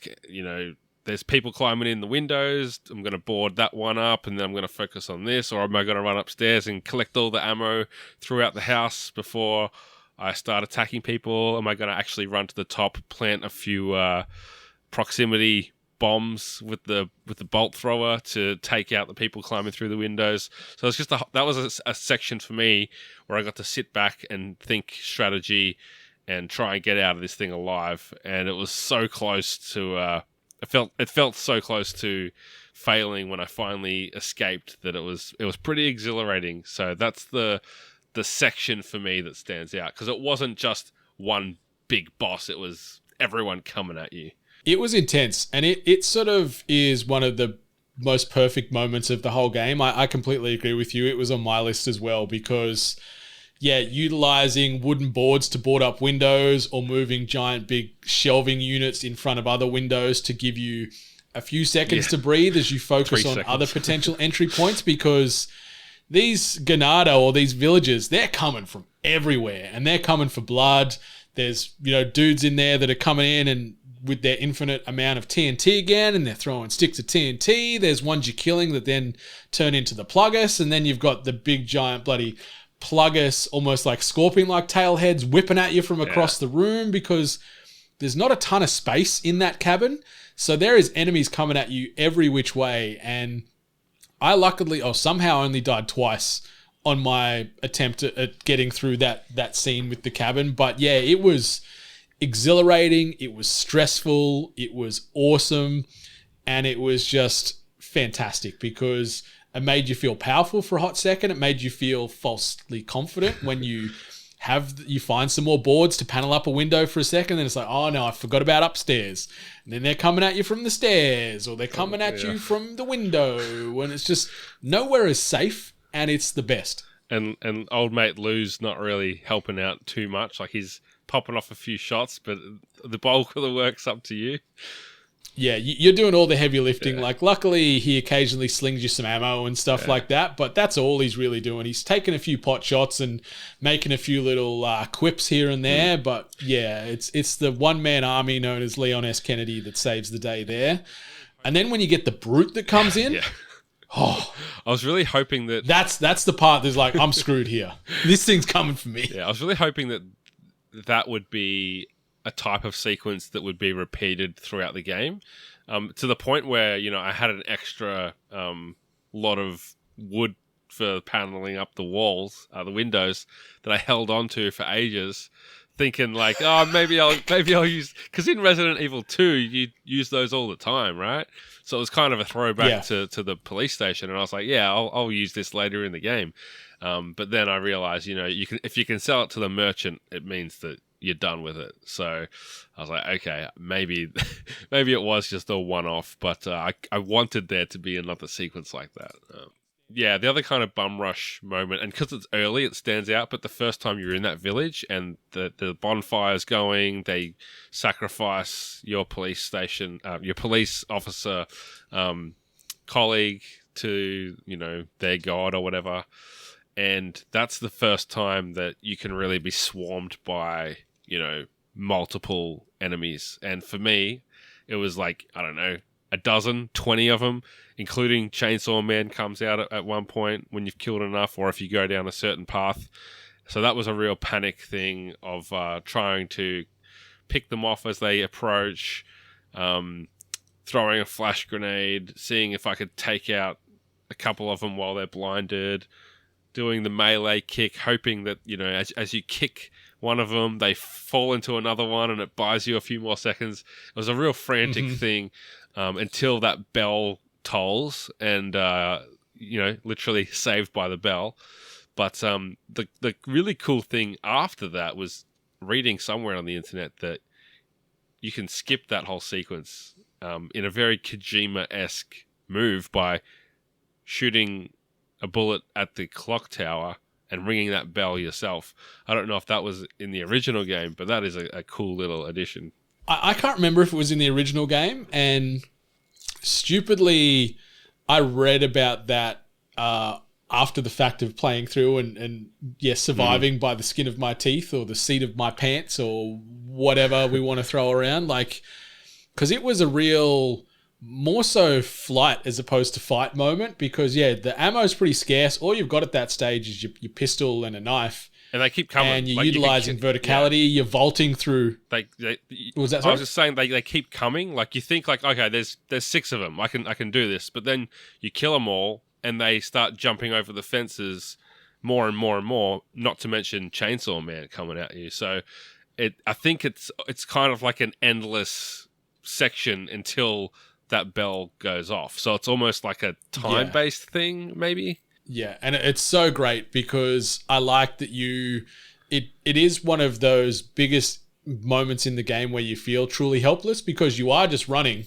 Like, Leon ain't cracking wires in this situation. He's busting through windows, climbing up ladders, then jumping out of a window onto a roof, and you're doing whatever you can to stay alive because you've got like 20 bullets to try and kill a literal village. And the chainsaw villagers Like those dudes, when you meet them, and even the Chainsaw Sisters, the villagers are a bit creepier for me because they got those crazy bug eyes poking out through the sack head. Yeah.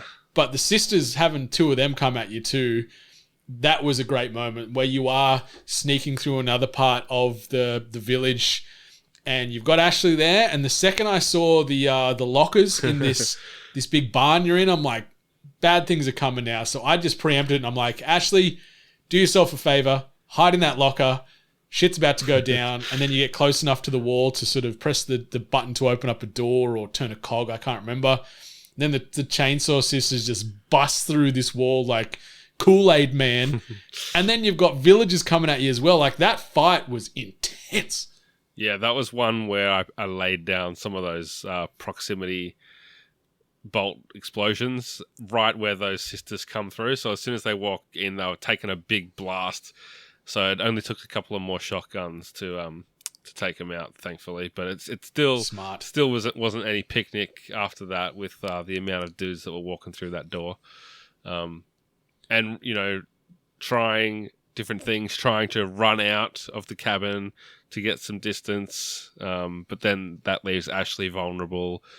You have to sometimes when the bad guys pick her up and they run off with her, it's like you've got all the time in the world because they've got nowhere to run. They kind of walk past you and you can be like, hello.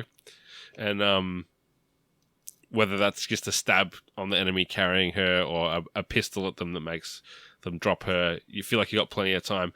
Other times they're right out the door and she's gone. So you have to act really quick in those instances. So that was a bit scattered, but as far as those big moments we were talking about, one of my other favorite set pieces was anytime you had to fight the blind dudes. That's what I call them. I know you've got all the Spanish names for these freaks and geeks. They're the Garradors. Yes, yeah, so the blind dudes, the Garradors. The sequence when there was two of them pinned, chained to the wall, way at the back. See, that was one I had a lot of fun with because I still had my my bolt thrower. So if I used my bolt thrower on and my knife on all the other guys, they didn't break free because they didn't hear the gunshots.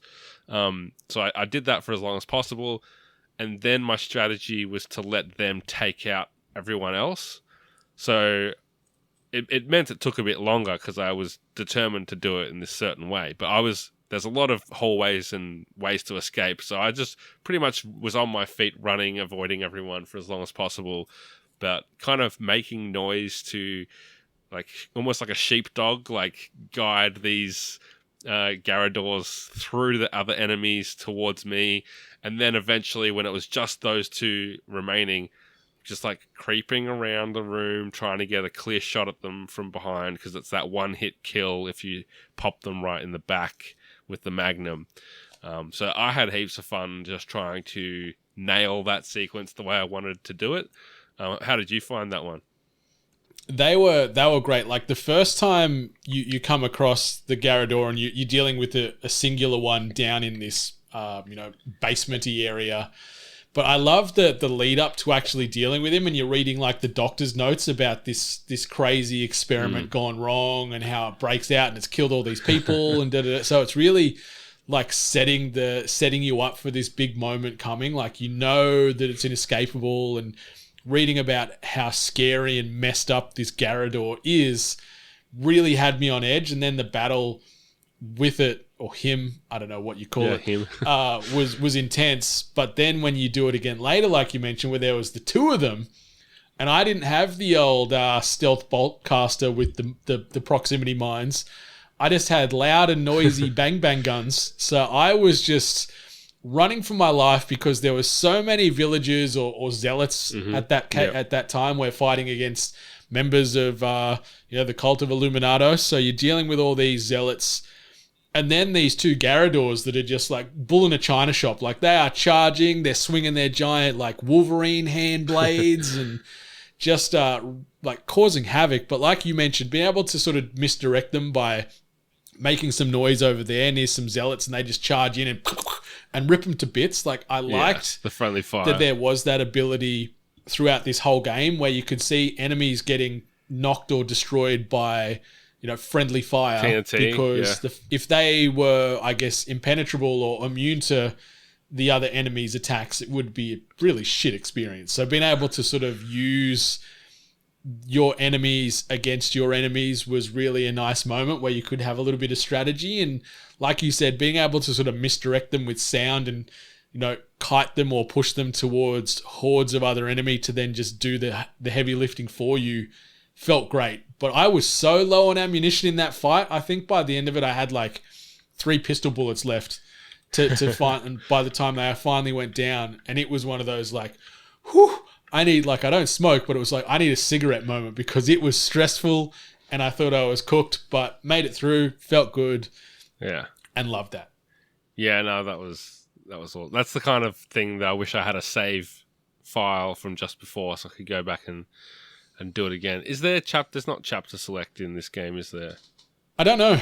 I don't imagine so, but maybe on New Game Plus you can cherry pick. Yeah. But I doubt it. I think it's just you got to work through and just next time just be subconsciously thinking about having a save just before it you can manually navigate back to.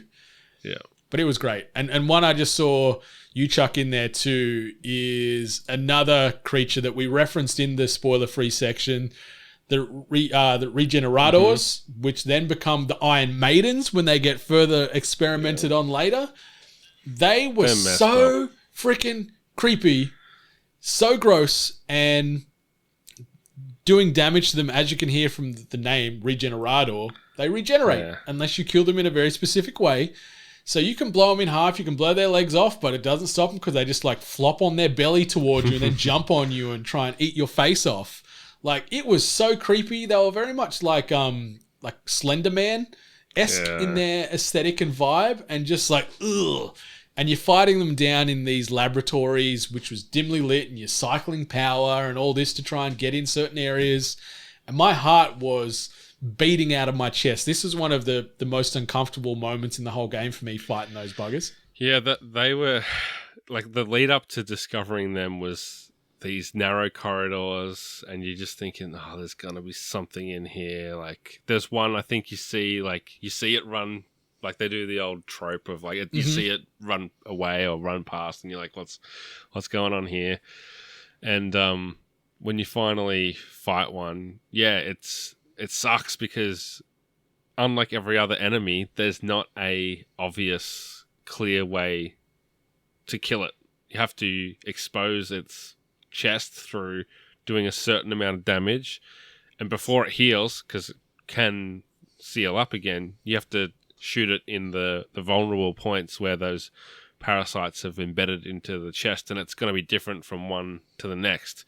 So once you've got the thermal scope, it shows you where to aim, but I didn't really like using that gun for that kind of attack. So, the sequence when, I think you'll probably want to mention, like, the spanner moment, or the wrench moment, I should say. Yeah.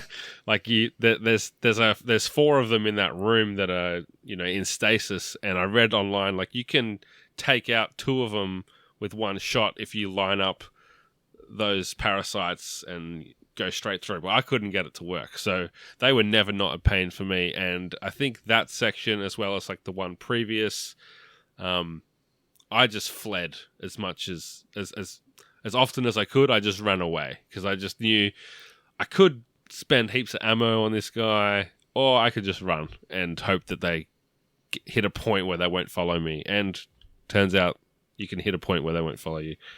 Yeah, it was no Mr. X where he just keeps chasing you no matter where you go. It was, they're very much stuck in zones, which is nice, where you can sort of reset and recalibrate. But one thing that I struggled with in that sort of exchange with the Regenerados, and as you mentioned, JP, this wrench you need to level up your key card to go save Ashley, because you get this key card in this underground, like in this laboratory-based section where you've got to go into certain zones in this area, and each zone has a certain evil creature that you've got to deal with, and in doing so you can level up the card from level 1 to level 2 to level 3, so you can finally unlock Ashley's cell. That was tense. But yeah, to to find the wrench, it's referenced like it's been consumed by one of the Regenerados. It's in its stomach. But stupid me didn't even think of the 4 that were in these stasis tubes down near where you're leveling up the cards. So I was running around and around this zone after I killed, I think there was 2 or 3 Regenerados just roaming the area that you got to deal with anyway. Killed them. Great. But I couldn't find the 4th one that had the wrench in its stomach to be able to progress. And so I was just running around, reloading saves multiple times because I thought maybe it's glitched and the enemy just hasn't loaded in. And after about an hour of just running around aimlessly, I went back to where the key area was and I stopped for 1 second, just slapped myself in the face because I'm like, there's 4 Regenerados right there in these test tubes. How could I not have seen and noticed and thought, that's the same creature, it's probably in there. Whipped out the gun straight away, saw the wrench straight away in its guts. I'm like, oh, you stupid idiot. I was so disappointed in myself. But yeah, fighting those was super stressful. And I can understand where you're coming from regarding the rifle because it was like if you didn't get the second rifle type, which was a semi-automatic, so you could just on the trigger, if you're using the bolt action still, it's pretty quiet, like slow between shots. And these things coming at you fairly quickly with their creepy ass, like almost like boneless way they walk. They're almost like just these jelly creatures. And them coming at you and then trying to be precise enough to shoot where the 3 parasites are in their body was just super stressful. So I'm happy that we didn't have to deal with them too much. But then you get the Iron Maiden version where they become a Regenerado's pincushion.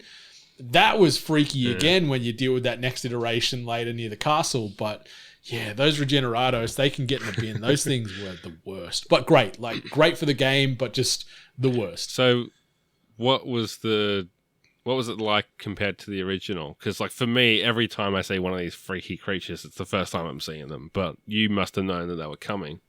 Yeah, I knew that there was a few creatures and baddies coming. There was some new additions, as I mentioned, regarding like the Novistadors, which were just familiar in a way, but they tweaked some of the look and feel on a lot of these creatures. So there was a lot of homage to those original character or creature models, but they've just dragged them kicking and screaming 18 years into the future and just made them into this nightmare fuel. Like there was some horrific exchanges, which I absolutely love. Like the Garrador was pretty creepy way back in 05, but what they did with it in 2023, it's one of the freakiest creature models I can remember in a good long while. And that's what I loved about this. And even what they did with El Gigante, the troll creatures, if you want to just call them that, like the way they made them look creepy, like they were a bit scary in 05, but in this, they're just like straight out of a Peter Jackson Tolkien adaptation. Like it feels like they've just ripped them straight out of like a Lord of the Rings, and dealing with them and also still having the wolf or the dog, which they do the old bait and switch, where in the lead up in the trailers, it heavily alluded to that dog that you save early in the game. It's dead in the game, but they went, joke's on you, the dog survives and he comes and helps you as you tackle that El Gigante, which was great. But the new wrinkle was then you get to fight 2 of them later, which is something that's new to Remake. Okay. And dealing with 2 of them, and one of them when it's heavily armored, is nuts because I had no spare health left. I spent half that game with like a bee's dick of health left. It was to the point where Leon's not even like briskly walking at his usual pace. He's haunched over and he's doing the slow like shuffle. So I was like heart attack waiting to happen dealing with that fight because one more hit and I was down. I managed to do it in one go, but didn't get to do the Terminator 2 homage and knock them into the molten. I ended up just gunning them both to death. But that moment was really cool and that was new for the game. As far as dealing with the 2 giant El Gigantes, which I really liked. How did you go with that? Did you get them done? Did you manage to sort of melt one of them in the molten? I did. I think I had plenty enough ammo to like. Is it Louis or Lewis? I can't remember. Your friend. I just call him Louise. So Louise is kind of focusing on one. The other one, I'm pretty sure you shoot them and the little worm pops out of their head and you just take that out. I think I magnumed my way through that first one, and then the second one, Louise kind of helps you with, he drops some kind of item on them to knock them out, and then for me, I just had to lower him into the lava after Louise helped me out with doing his thing. So I don't know, maybe that part glitched for you because it seemed kind of like a preset kind of sequence for me. Yeah, like he'd only knock him out like on the edges, like nowhere near the giant sort of collapsible floor that you can press the button and it drops. It was always just on the edges where it was nowhere near it. So no matter what I tried to do and I'd kite him around the area and try and lead him, I couldn't do it. So I had to do it the old-fashioned way, JP. I think my favorite boss fights visually were Mendez with his angel kind of ghoulish angel kind of freaky appearance, and then Ramon turning into that, like, the whole time I'm thinking, this little twerp, like, just put a bullet in this guy and like just get rid of this jerk. He's such a tosser, like, what a wanker.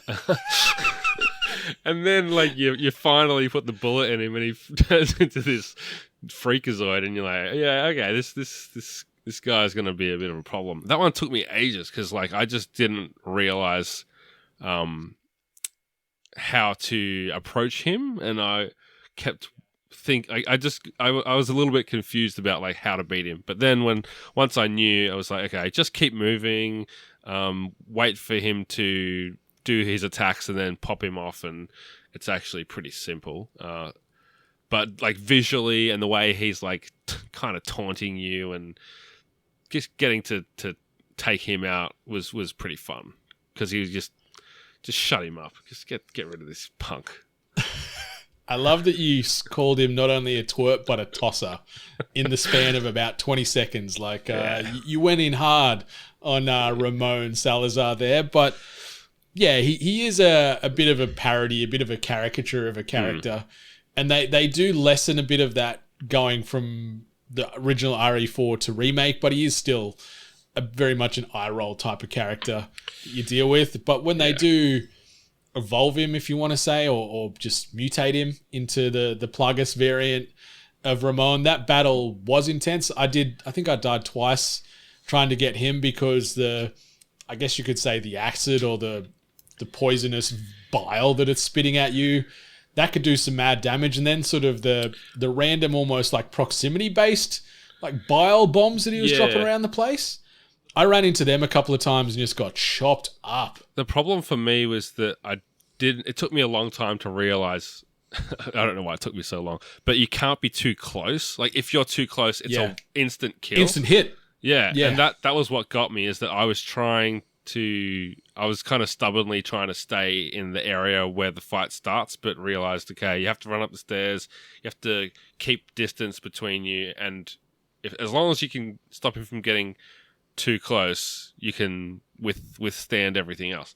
And that was the key for me. I will say, like, on the Ramon front, it's a gripe as well, but it feels like he could bend his bile like he was in Wanted. Like, I'd be hiding behind a pillar and I'd have clear light, like straight sort of, I've got something shielding me, I'm safe here, and then I'd get hit a few times. And I'm like, this is bullshit. Like, I'm hiding, I'm waiting for my chance to take the shot, and then it's like, it somehow curves around the corner and does damage to me. So that was a minor annoyance for me. I don't know if you copped the same or if I was just uncoordinated, but that irked me. No, I felt like once I put something in between us, it gave me decent enough cover. But I was going to say that the thing that, as much as that character was, I guess, pretty annoying, I did like that they fleshed it out a little with some of the lore that you can find. Like, there was a journal or something from one of his, like, maid servants or manservants that described, like, how as a child he even had these tendencies to be destructive and threw acid in someone's face or whatever it was. And you can see, I guess, the story of how his family was connected to this this virus and that kind of thing. That was interesting. Yeah, it was good. And like, spoiler from RE4 that didn't carry through to Remake, there's a section in the original Resident Evil 4, and it sort of gets referenced loosely in Remake. You know, when you're sort of traversing that pseudo clock tower and there's the giant Ramon head that's breathing fire at you. Oh, yeah. And you got to sort of avoid the fire breathing head, and there's heaps of zealots coming at you. In the original Resident Evil 4, that's part of a giant, almost like Megazord statue from Power Rangers, and it chases you through a scene or a section of the castle, and you're like mashing the button to try and run and avoid this goddamn giant Ramon, wind-up toy almost that's coming at you, and it's so dumb, but it certainly has no place in this game. Like, it would have just, like you were talking about the cheesiness, that would not have worked in this adaptation at all, but it was... It's great that they sort of still gave us a little nod with that big fire-breathing head. Yeah, well, that definitely would have been interesting. The other boss fight that's probably worth mentioning. I mean, you've got all the classic like shoot the eyeball kind of bosses that are, you know, all the way back to RE2 for me is kind of the classic move, I guess, but. The fight with is he your mentor? Like this army man? Oh, with Krauser? Yeah, I don't remember him. I don't know, was he in RE2 or was he in something else? Nah, he's only in this. So the only connective tissue you get with Krauser from going from 2 and Nemesis to 4 is that you guys served together as part of like in this 6-year window, and he was your mentor / lead, what is he, lieutenant or what? I don't know what the military hierarchy is, but he was your boss and showing you the way, and hence he's always like in this one too, he's calling you rookie all the time because you were just his little underling. But old Krauser. Yeah, it was a good time. That was fun. It kind of reminded me of Metal Gear because he was like he's kind of like a Metal Gear-esque kind of villain. The way he just seems to be able to like supernaturally disappear and move and throw knives and all this kind of stuff. Not to mention he does eventually turn into a monster, but up until that point, yeah, the way he's like talking to you and taunting you, and you're kind of, it's not just like here's a fight, but you fight him and then you have to kind of stealth your way to him, avoiding his traps and all that kind of thing. That was a cool little a cool little sequence as a boss fight that ends in kind of like the way it ends with him kind of just swiping at you and you dodging him and then taking really easy shots. Like, it's a bit anticlimactic, but the way that you kind of end him and make sure that he's done for, like, it was a good cinematic kind of moment for Leon, I think. It really was. And that first exchange you have with him, where obviously Louise gets in some trouble from it all, where you are doing the hand-to-hand sort of blade dance with him. Yeah. In the original, that was so heavily dependent on QTE. It was just every exchange was just, wait for the time and quick, press this button to, dodge and avoid it. And there is still some dodging and some parrying going on here, but you aren't just stuck on train tracks. You're moving around this environment and having an exchange. And yeah, he's the very, like, he's the 90s villain archetype from every action movie, or 80s. 80s is probably more apt. Like, you'd see him battling Arnold Schwarzenegger in so many films, I feel, old Krauser. So there's a bit of a homage there to the 80s and the 90s. But yeah, that final exchange you have with him, and it's funny because the formula for most of these boss fights is just run away or get some verticality, take a shot, jump back down, guide them that way, then get back up again, take another shot. And that's how I cheesed a few of the bosses like that, especially that Krauser final battle, because he was messing me up when I tried to stay in close and do a few dodges. I could get a few dodges and parries in, but I'd mistime it a few times. So the other way I worked it was because you had two areas with some ladders you could climb and then just a flat space. I'd let him try and attack me. I'd just drop down, climb back up the ladder, and by the time he jumps up onto that platform, do a shot, drop back down, then run over the other one, wait for him again, and like I cheesed it because he slapped me so hard 2 times in a row, and I'm like, you know what? I'm getting you this time, you son of a bitch. And I just, cheesed my way to victory. Nice. But then I got that nice moment where I was no longer the rookie, and then he called me Leon. I'm like, oh, it's like a proud surrogate dad moment right there, and then you take his blade.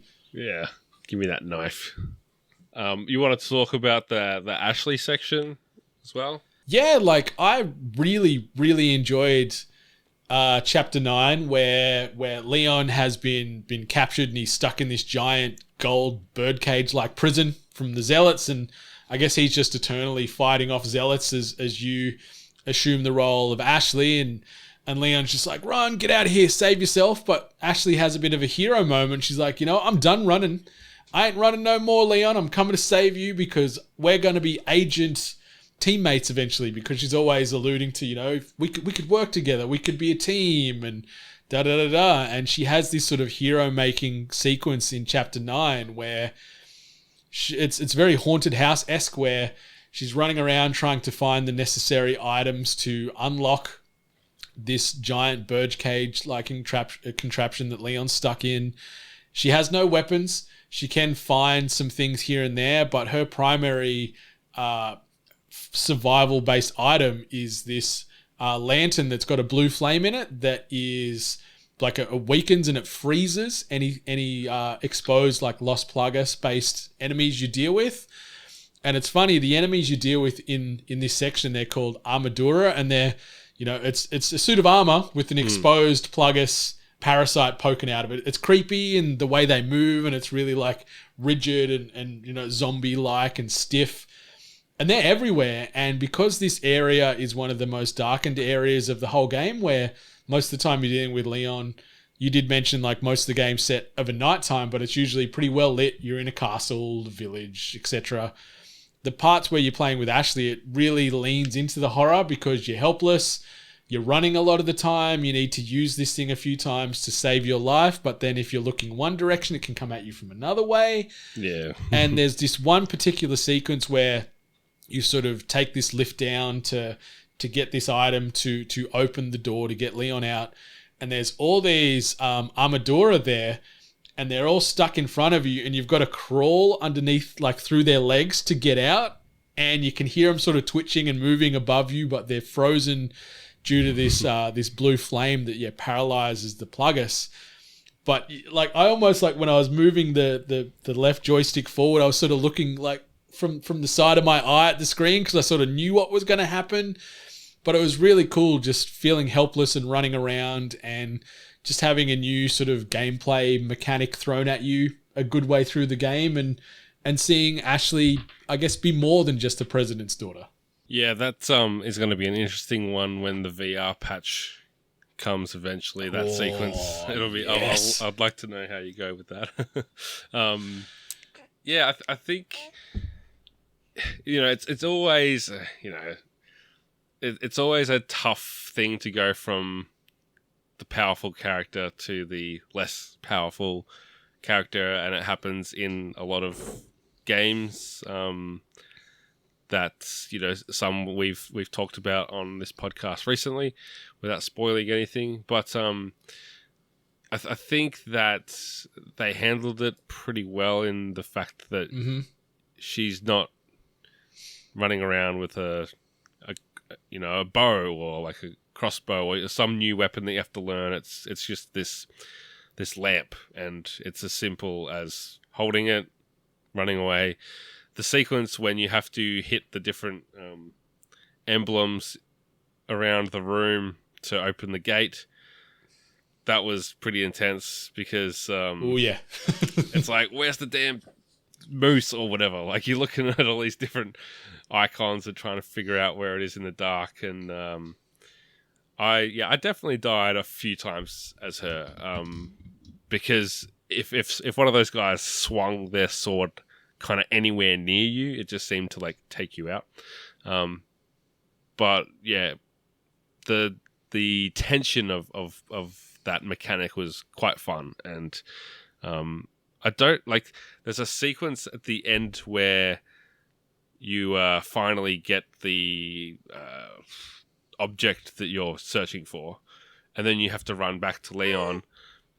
I don't know if you're meant to pick up a lamp on your way out, but I didn't. So I had to run all the way back. I didn't either. I just ran in the darkness. Yeah, and that made it a bit more intense, just trying to... Now, without having that ability, you're just trying to basically avoid all those guys.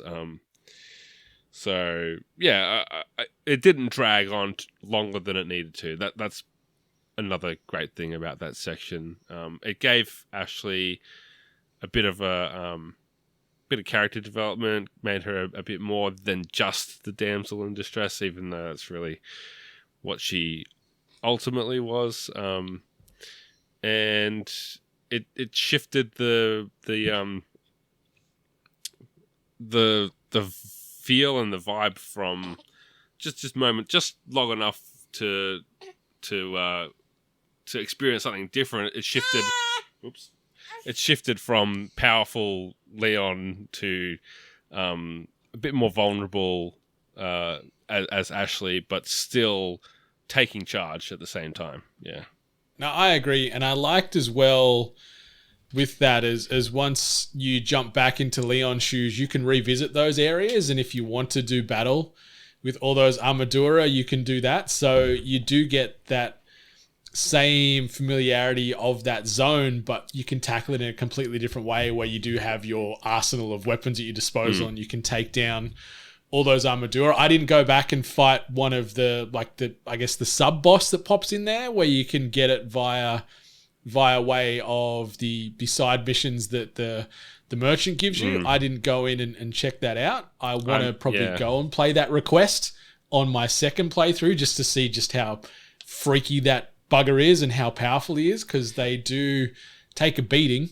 That's for damn sure, the Armadura. But yeah, it was a cool moment, and I like too that they didn't go back to that world. They didn't give us another Ashley's got to go through the dark again, or they just gave us that single chapter experience, gave us some time to feel something different, a new mechanic, a new character to walk in their shoes a little bit with, and then all right, now back to your usual viewing. Here's Leon S. Kennedy, go for broke.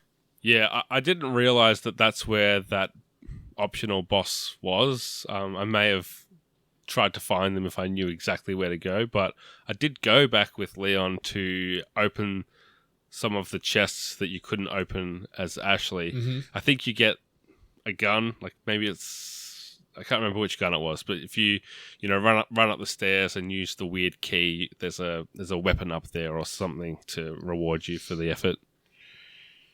Yeah, and that's the good thing, like Capcom are very respectful of your time in this, where backtracking and exploring and revisiting does lead to a pretty substantial reward, whether it be a new weapon or some big bold treasure item that you can sell for a good amount of kashish. And the great thing too is when you are killing harder enemies like brutes and things, they drop certain jewels, which then you can embezzle into some of the other trophies, what would you call it? Some of the other high value items. Yeah, like relics or whatever. Relic's a perfect word. And you can emblazon them with these gemstones, which can then increase the value that the merchant gives you via way of currency to upgrade your weapons or buy new things. So I like that, Capcom were very respectful to any player that wanted to get off the beaten track and go down that more treasure hunt route, because it paid dividends. Yeah, and it made a big difference when you wanted to sell one of those things to the merchant to be able to throw a few rubies or gems in there and double the value or whatever it was. Yeah, it was really good. But overall, like, there was some great moments. Some of the boss battles were great. Some of the evolutions or de-evolutions or mutations of characters in the game were great for all the right/wrong creepy ass reasons. Like we already mentioned Ramon and Mendez, like in this burning down barn, and you're fighting this now, like you said, like a mutated angel / almost like Scorpion-esque character that he becomes. And then we get like this Donkey Kong moment where he's throwing like exploding barrels at you and stuff. It was really cool. And just messed up. Like Resident Evil, when it wants to lean into the body horror and just the twisted, messed up, disgusting things, it does it better than most horror franchises, and I love that about this world, especially in RE4 Remake. I did laugh the first time I saw Mendez because I was like, here we go. Big guy with a hat. Seen this before. It's very Undertaker-esque. Is that where you were going, or are you going Mr. X? Mr. X, yeah. That was what I was thinking. Yeah. No, it's Very they use some similar character models they had kicking around, let's save a bit of time. Now it's Mr. X with a new beard. Like, it's not a ton difference. But when he removes that coat and mutates, he's a nightmare of a thing, and a bit of a tough fight in there, especially when you're dealing with the fire and the limited range of movement you can have in that barn as it starts to catch on fire in more and more areas. Yeah, just like trying to get behind him in the initial phase was tough to take out his vulnerable spot. That was one of those moments where it's like, do I shotgun blast him, or do I try and get behind him with the pistol and then save the shotgun ammo for the next phase of the fight? Because I think I probably only had 5 or 6 shots, and yeah, it's that constant ammo management that makes it a bit more interesting than just knowing how to beat them. It's like you figure out how, and then you figure out the way that you're going to tackle it. Yeah, well, Mendez was another one that I used my tried and true formula of climb a ladder, run a little bit, take a shot, drop back down, climb that ladder again, run a little bit, take a shot, drop back down, at least for that first wave. But when he ended up sort of pushing to the edge of the barn and becomes demonic Donkey Kong, it's a little different. But yeah, that first part about just using verticality to your advantage, it saved my bacon many times. If we wanted to shift gears as well, let's sort of flip the script. We've been talking about our favorite and best moments from RE4 Remake. What about least favorite moments, nitpicks and gripes? JP, you got anything there you wanted to add? Not really. Like, I guess overall, like, it was a really good game. Like, I just there's cheesy moments that I could mention, or maybe there's an unrealistic thing here, or like it's like I'm not gonna complain about that stuff because it's Resident Evil. I think they did a great job of having twists and turns as far as who the main villain's going to be. First, maybe you think that it's Mendez because he's the first one you come across. He's the one who infects you, and then there's the whole kind of subplot of Leon being infected and how's that going to play out. But the way that they escaped that situation was interesting, kind of bringing it full circle with the key that Luis kind of hands over to you, and he kind of gets his redemption posthumously, where he said that he was an ex-Umbrella employee, and you weren't sure whether he was just in it for himself or was he actually here trying to make amends. And it turns out that he was the good dude after all, even though he kind of screwed you over here and there. So yeah, like overall, as mentioned before, there's a lot of cheese here, but I think the story is actually like it's still like just even you read the synopsis, it's pretty strong. And I did kind of think, like, does this tie back to Umbrella, or is it some kind of natural phenomenon in the world that Umbrella was interested in? The latter. So yeah, Umbrella are always indirectly connected to all of this, and we mentioned at the ending there where Ada Wong was working with Wesker, which in the original Resident Evil 4, that's not in the ending. That's a new addition for Remake here. Okay. And it could potentially spin this game off in a few different remake-based directions based off that end credit sequence, which I'm curious about. But, yeah. And Umbrella are just synonymous with viruses and evil doings. So, if there's a black mark on society, Umbrella are usually involved in that. So, they weave in all the time. They're just a bad bunch. But, I don't really have nitpicks and gripes in a similar vein to what you said. Like, the game is a great game. I loved it. I adored my first 14-ish hours worth, and I'm definitely going to go back and replay it again over the coming weeks. A couple of things I did want to mention though. There's no U3 boss battle. U3 is a boss you tackle in the original Resident Evil 4, and it's one of the creepiest / freakiest / hardest bosses in the game, and it's completely removed from this game, and it's fine. Like the pacing and everything they did implement in Remake, loved.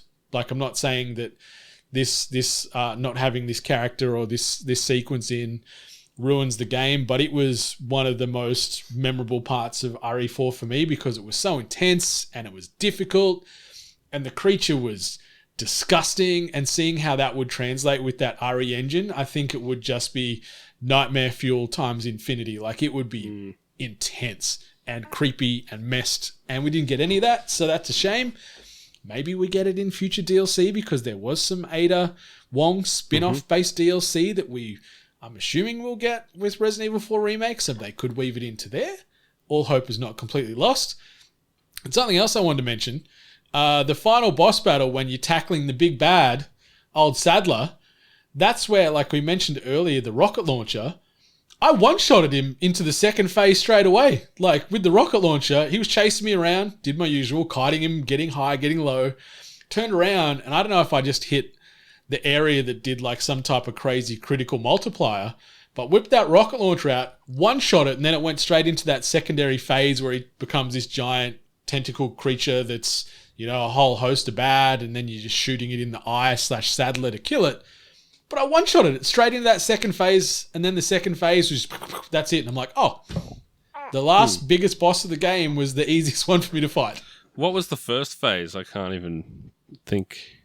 The first phase where he was chasing you around and throwing stuff still. He was in a bit more of a humanoid form at that stage. And so he was chasing you all the way around this giant refinery or industrial area. So he was still more Sadler, less Plugus, but then mutates into almost bloody Cthulhu and becomes this horrible thing. But yeah, that first phase, he was doing some damage though as he was chasing me. But yeah, jumped up onto an elevated platform. He takes a second to jump up, and the second he planted his feet, I was just gadoosh. And then it was like, like the cutscene cued, and I'm like, what? That's it? What? But yeah, it was a bit underwhelming for me. Yeah, I honestly can't even remember the first phase. All I can remember is the squid eyeball section. So maybe it was short for me too, but maybe I didn't have the rocket launch. And then obviously Ada throws down the enhanced or the improved rocket launcher anyway, and you kill him off with that for good. Yeah. With the rocket launcher. So a couple of rockets is all it took to save the world, and it was fine. It was still a cool moment, but I was like, man, I struggled more with some of just the mini boss enemies or the Regenerators or something compared to the big evil deity that can, you know, control villages with his hive mind abilities that he can impact you as you play. Like I really liked when you were infected with the Plugus, and sometimes in the battle it would get too much and like Leon would sort of wince in pain and you couldn't attack or you couldn't move. I liked that was a little wrinkle that it threw in here or there. That seemed to be when you were in the presence of the chanting red dudes. Yeah, one of the head zealots. Yeah, so if you're able to take out those guys, it seemed to stop the effect on Leon. I actually used like the section where you have to get those 3 animal heads to put on the statue. There's one where the chanting dudes come out, he lowers the platform. I put proximity mines over that switch, so when he comes out to pull the switch, he died.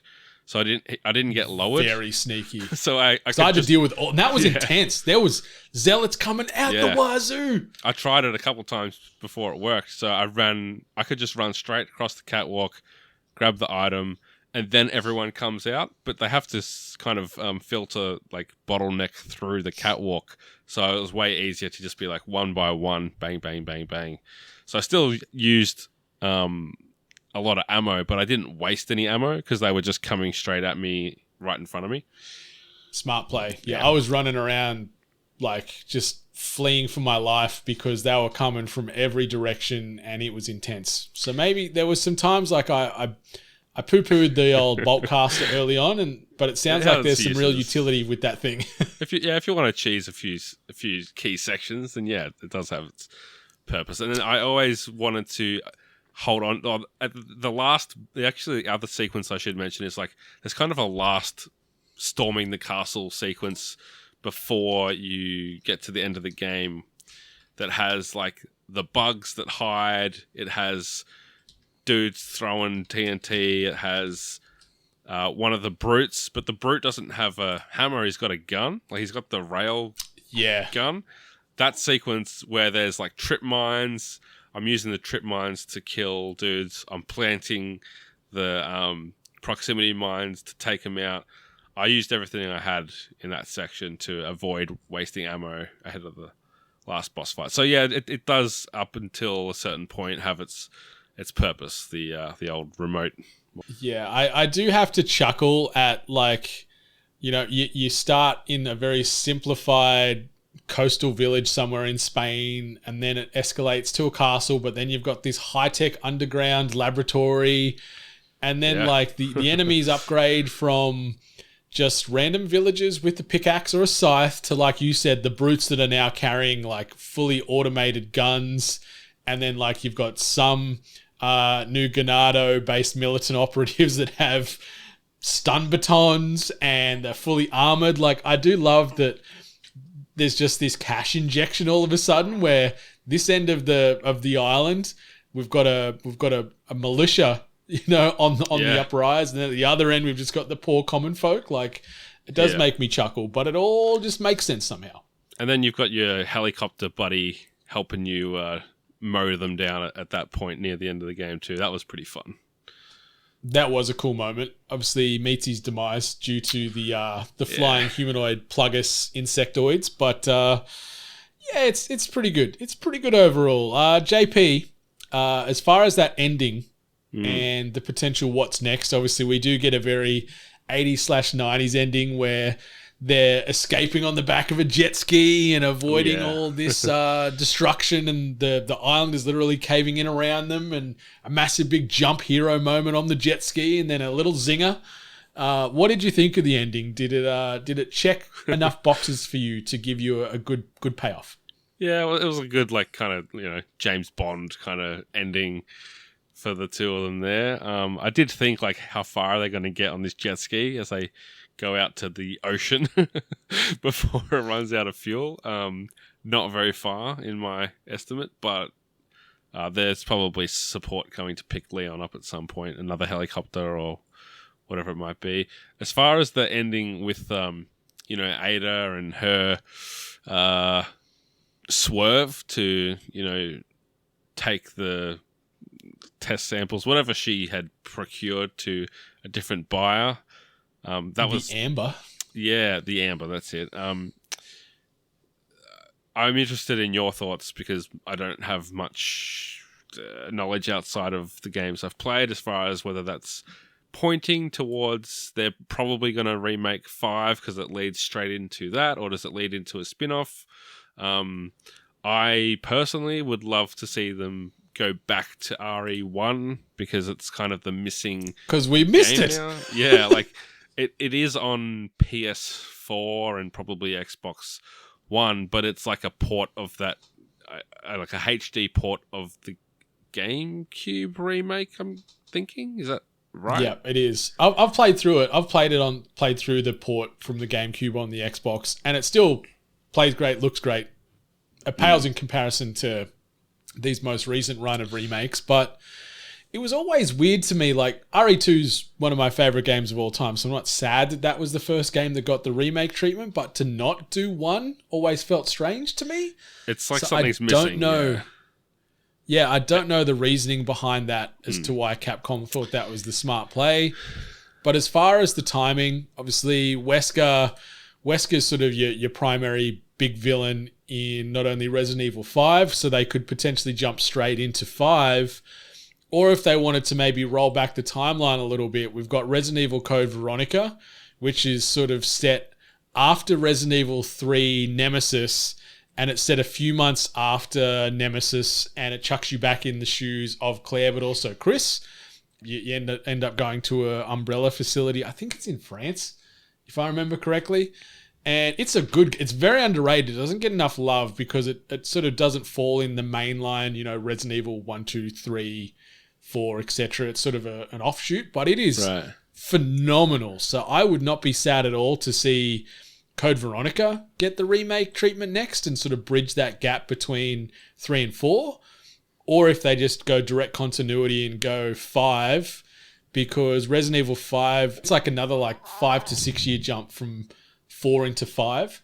But there is a lot of gap to fill there going with those big incremental jumps. There was Resident Evil Revelations as well, which came out. It wasn't the best, but it sort of chronologically fits in between 4 and 5. But we'll see. We'll see what they do. My notes in what I said, I'm happy if we get a 5 or we get a Code Veronica or Resident Evil Revelations. They bundle it all in, whatever they want to do. But Capcom, where is my goddamn Dino Crisis remake? Give me back Regina. Give me Regina looking great on Xbox Series X or PlayStation 5 or PC. People love dinosaurs. People love survival horror. People love Dino Crisis. So give the fans what they want. That's what I want next, JP. But I feel it's never going to happen. It feels like I could be on my deathbed in 50 years' time and we still won't have a Dino Crisis remake. It just breaks my heart every year and it pisses me off. I mean, when the RE remakes are so good and so well received, I can see why they're putting their focus and energy into that for now. But they'll run out of REs to remake at some point, because from what I know as an outsider to this series, 2, 3, and 4, 1, 2, 3, and 4 are kind of where it's at, and then it's a drop off again until 7 from as far as the critical reception. Is that a fair summary? Because that's what I've been 5 was enjoyable and it brought in some cool mechanics and being able to play it cooperatively, which is pretty cool.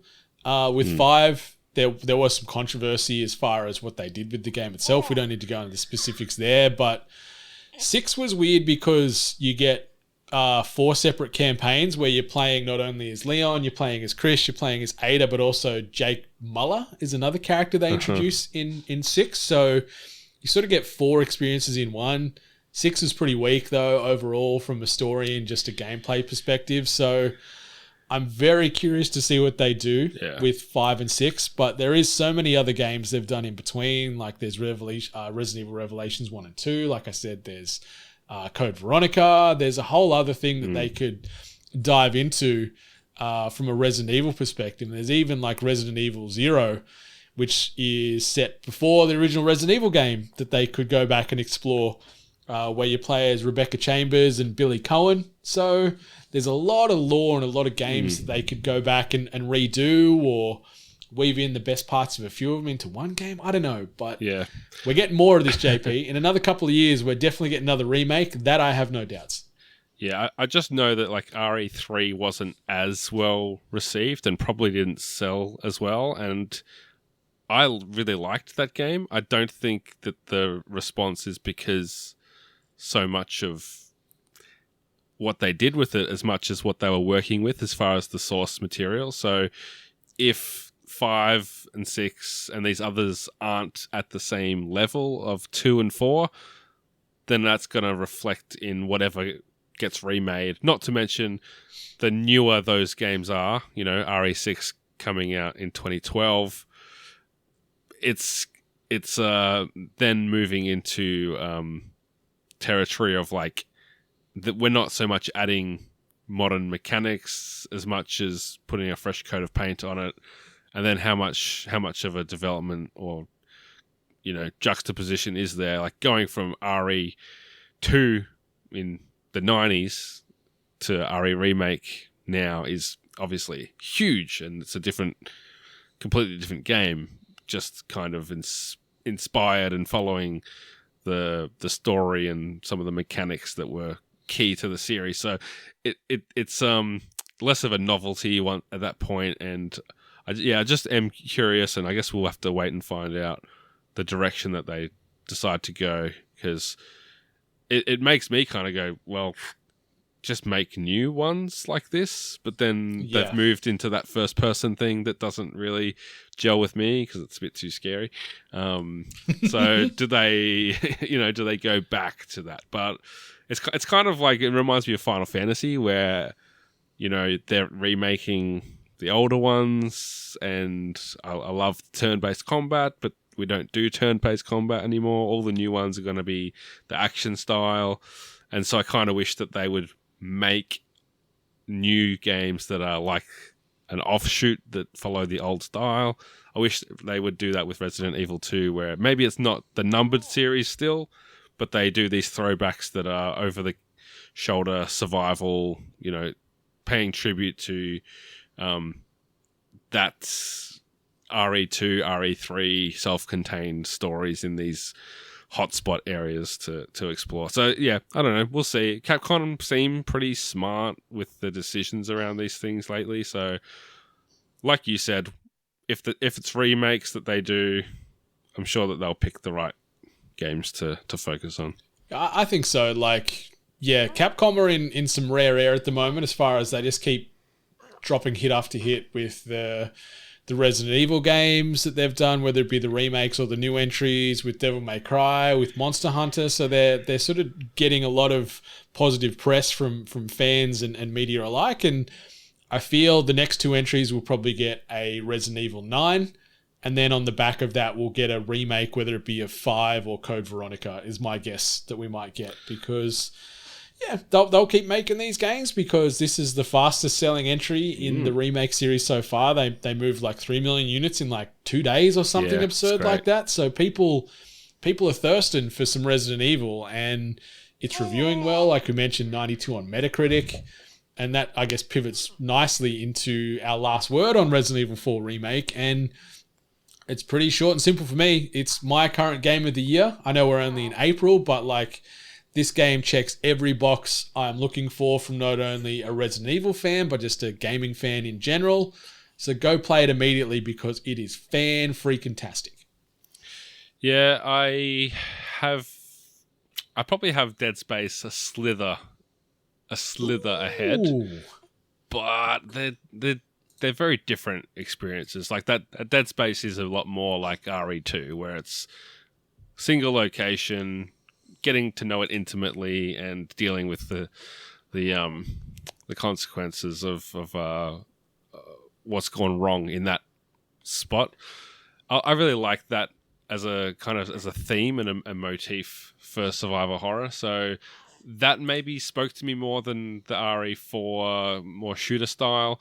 But as I sit on it longer and longer, I'll get a bit more clarity about where exactly I'm ranking those. And if there's quiet moments later in the year, maybe I'll try and speed run through. I've seen some people play on like assisted mode, where basically it's like automatic headshots. That would make it a lot quicker, because you wouldn't really waste ammo, and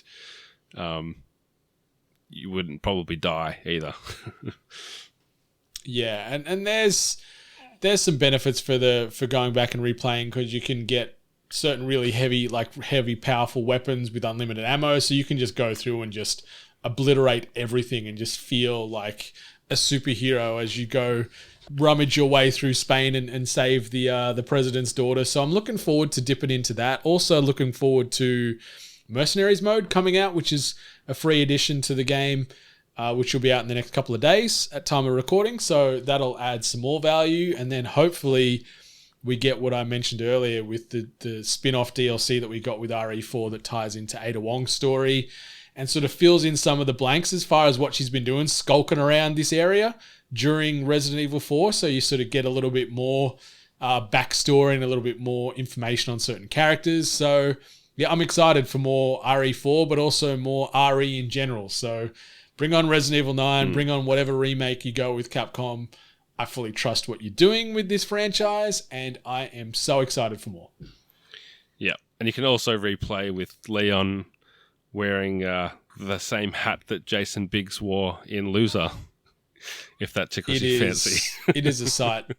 Like I went through after I rolled credits and used my in-game currency that I accrued to unlock certain costumes and things, and you can make Leon and Ashley and some other characters just look absolutely absurd. So I'm looking forward to playing it through. Like crop tops for Leon and stuff. Yeah, it's a time. So I'm going to make Leon get very cold out there because it doesn't feel very warm. So yeah, Resident Evil 4 Remake, very special. Do yourselves a favor and play it. But that is the end of another spoiler cast here. So if you want to check out the broader 8-bit related content, you can do so over at videogamesandculture.com. That is the hub for all our podcasts, our video content, and everything else in between.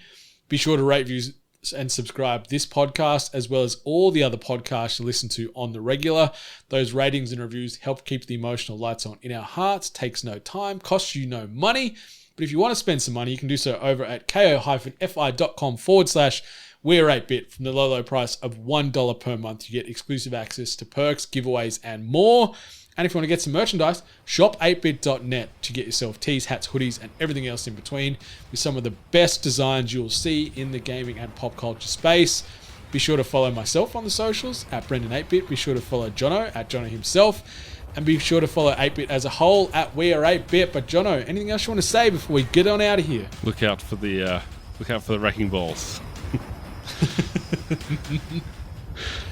All right, 8-bit Nation, and all you soon-to-be members of the 8-bit Nation, thanks for stopping on by. Be sure to continue this discussion over on our Discord, which you can get direct access to in the links in the show notes. But until next time, may your life be spoiler-free.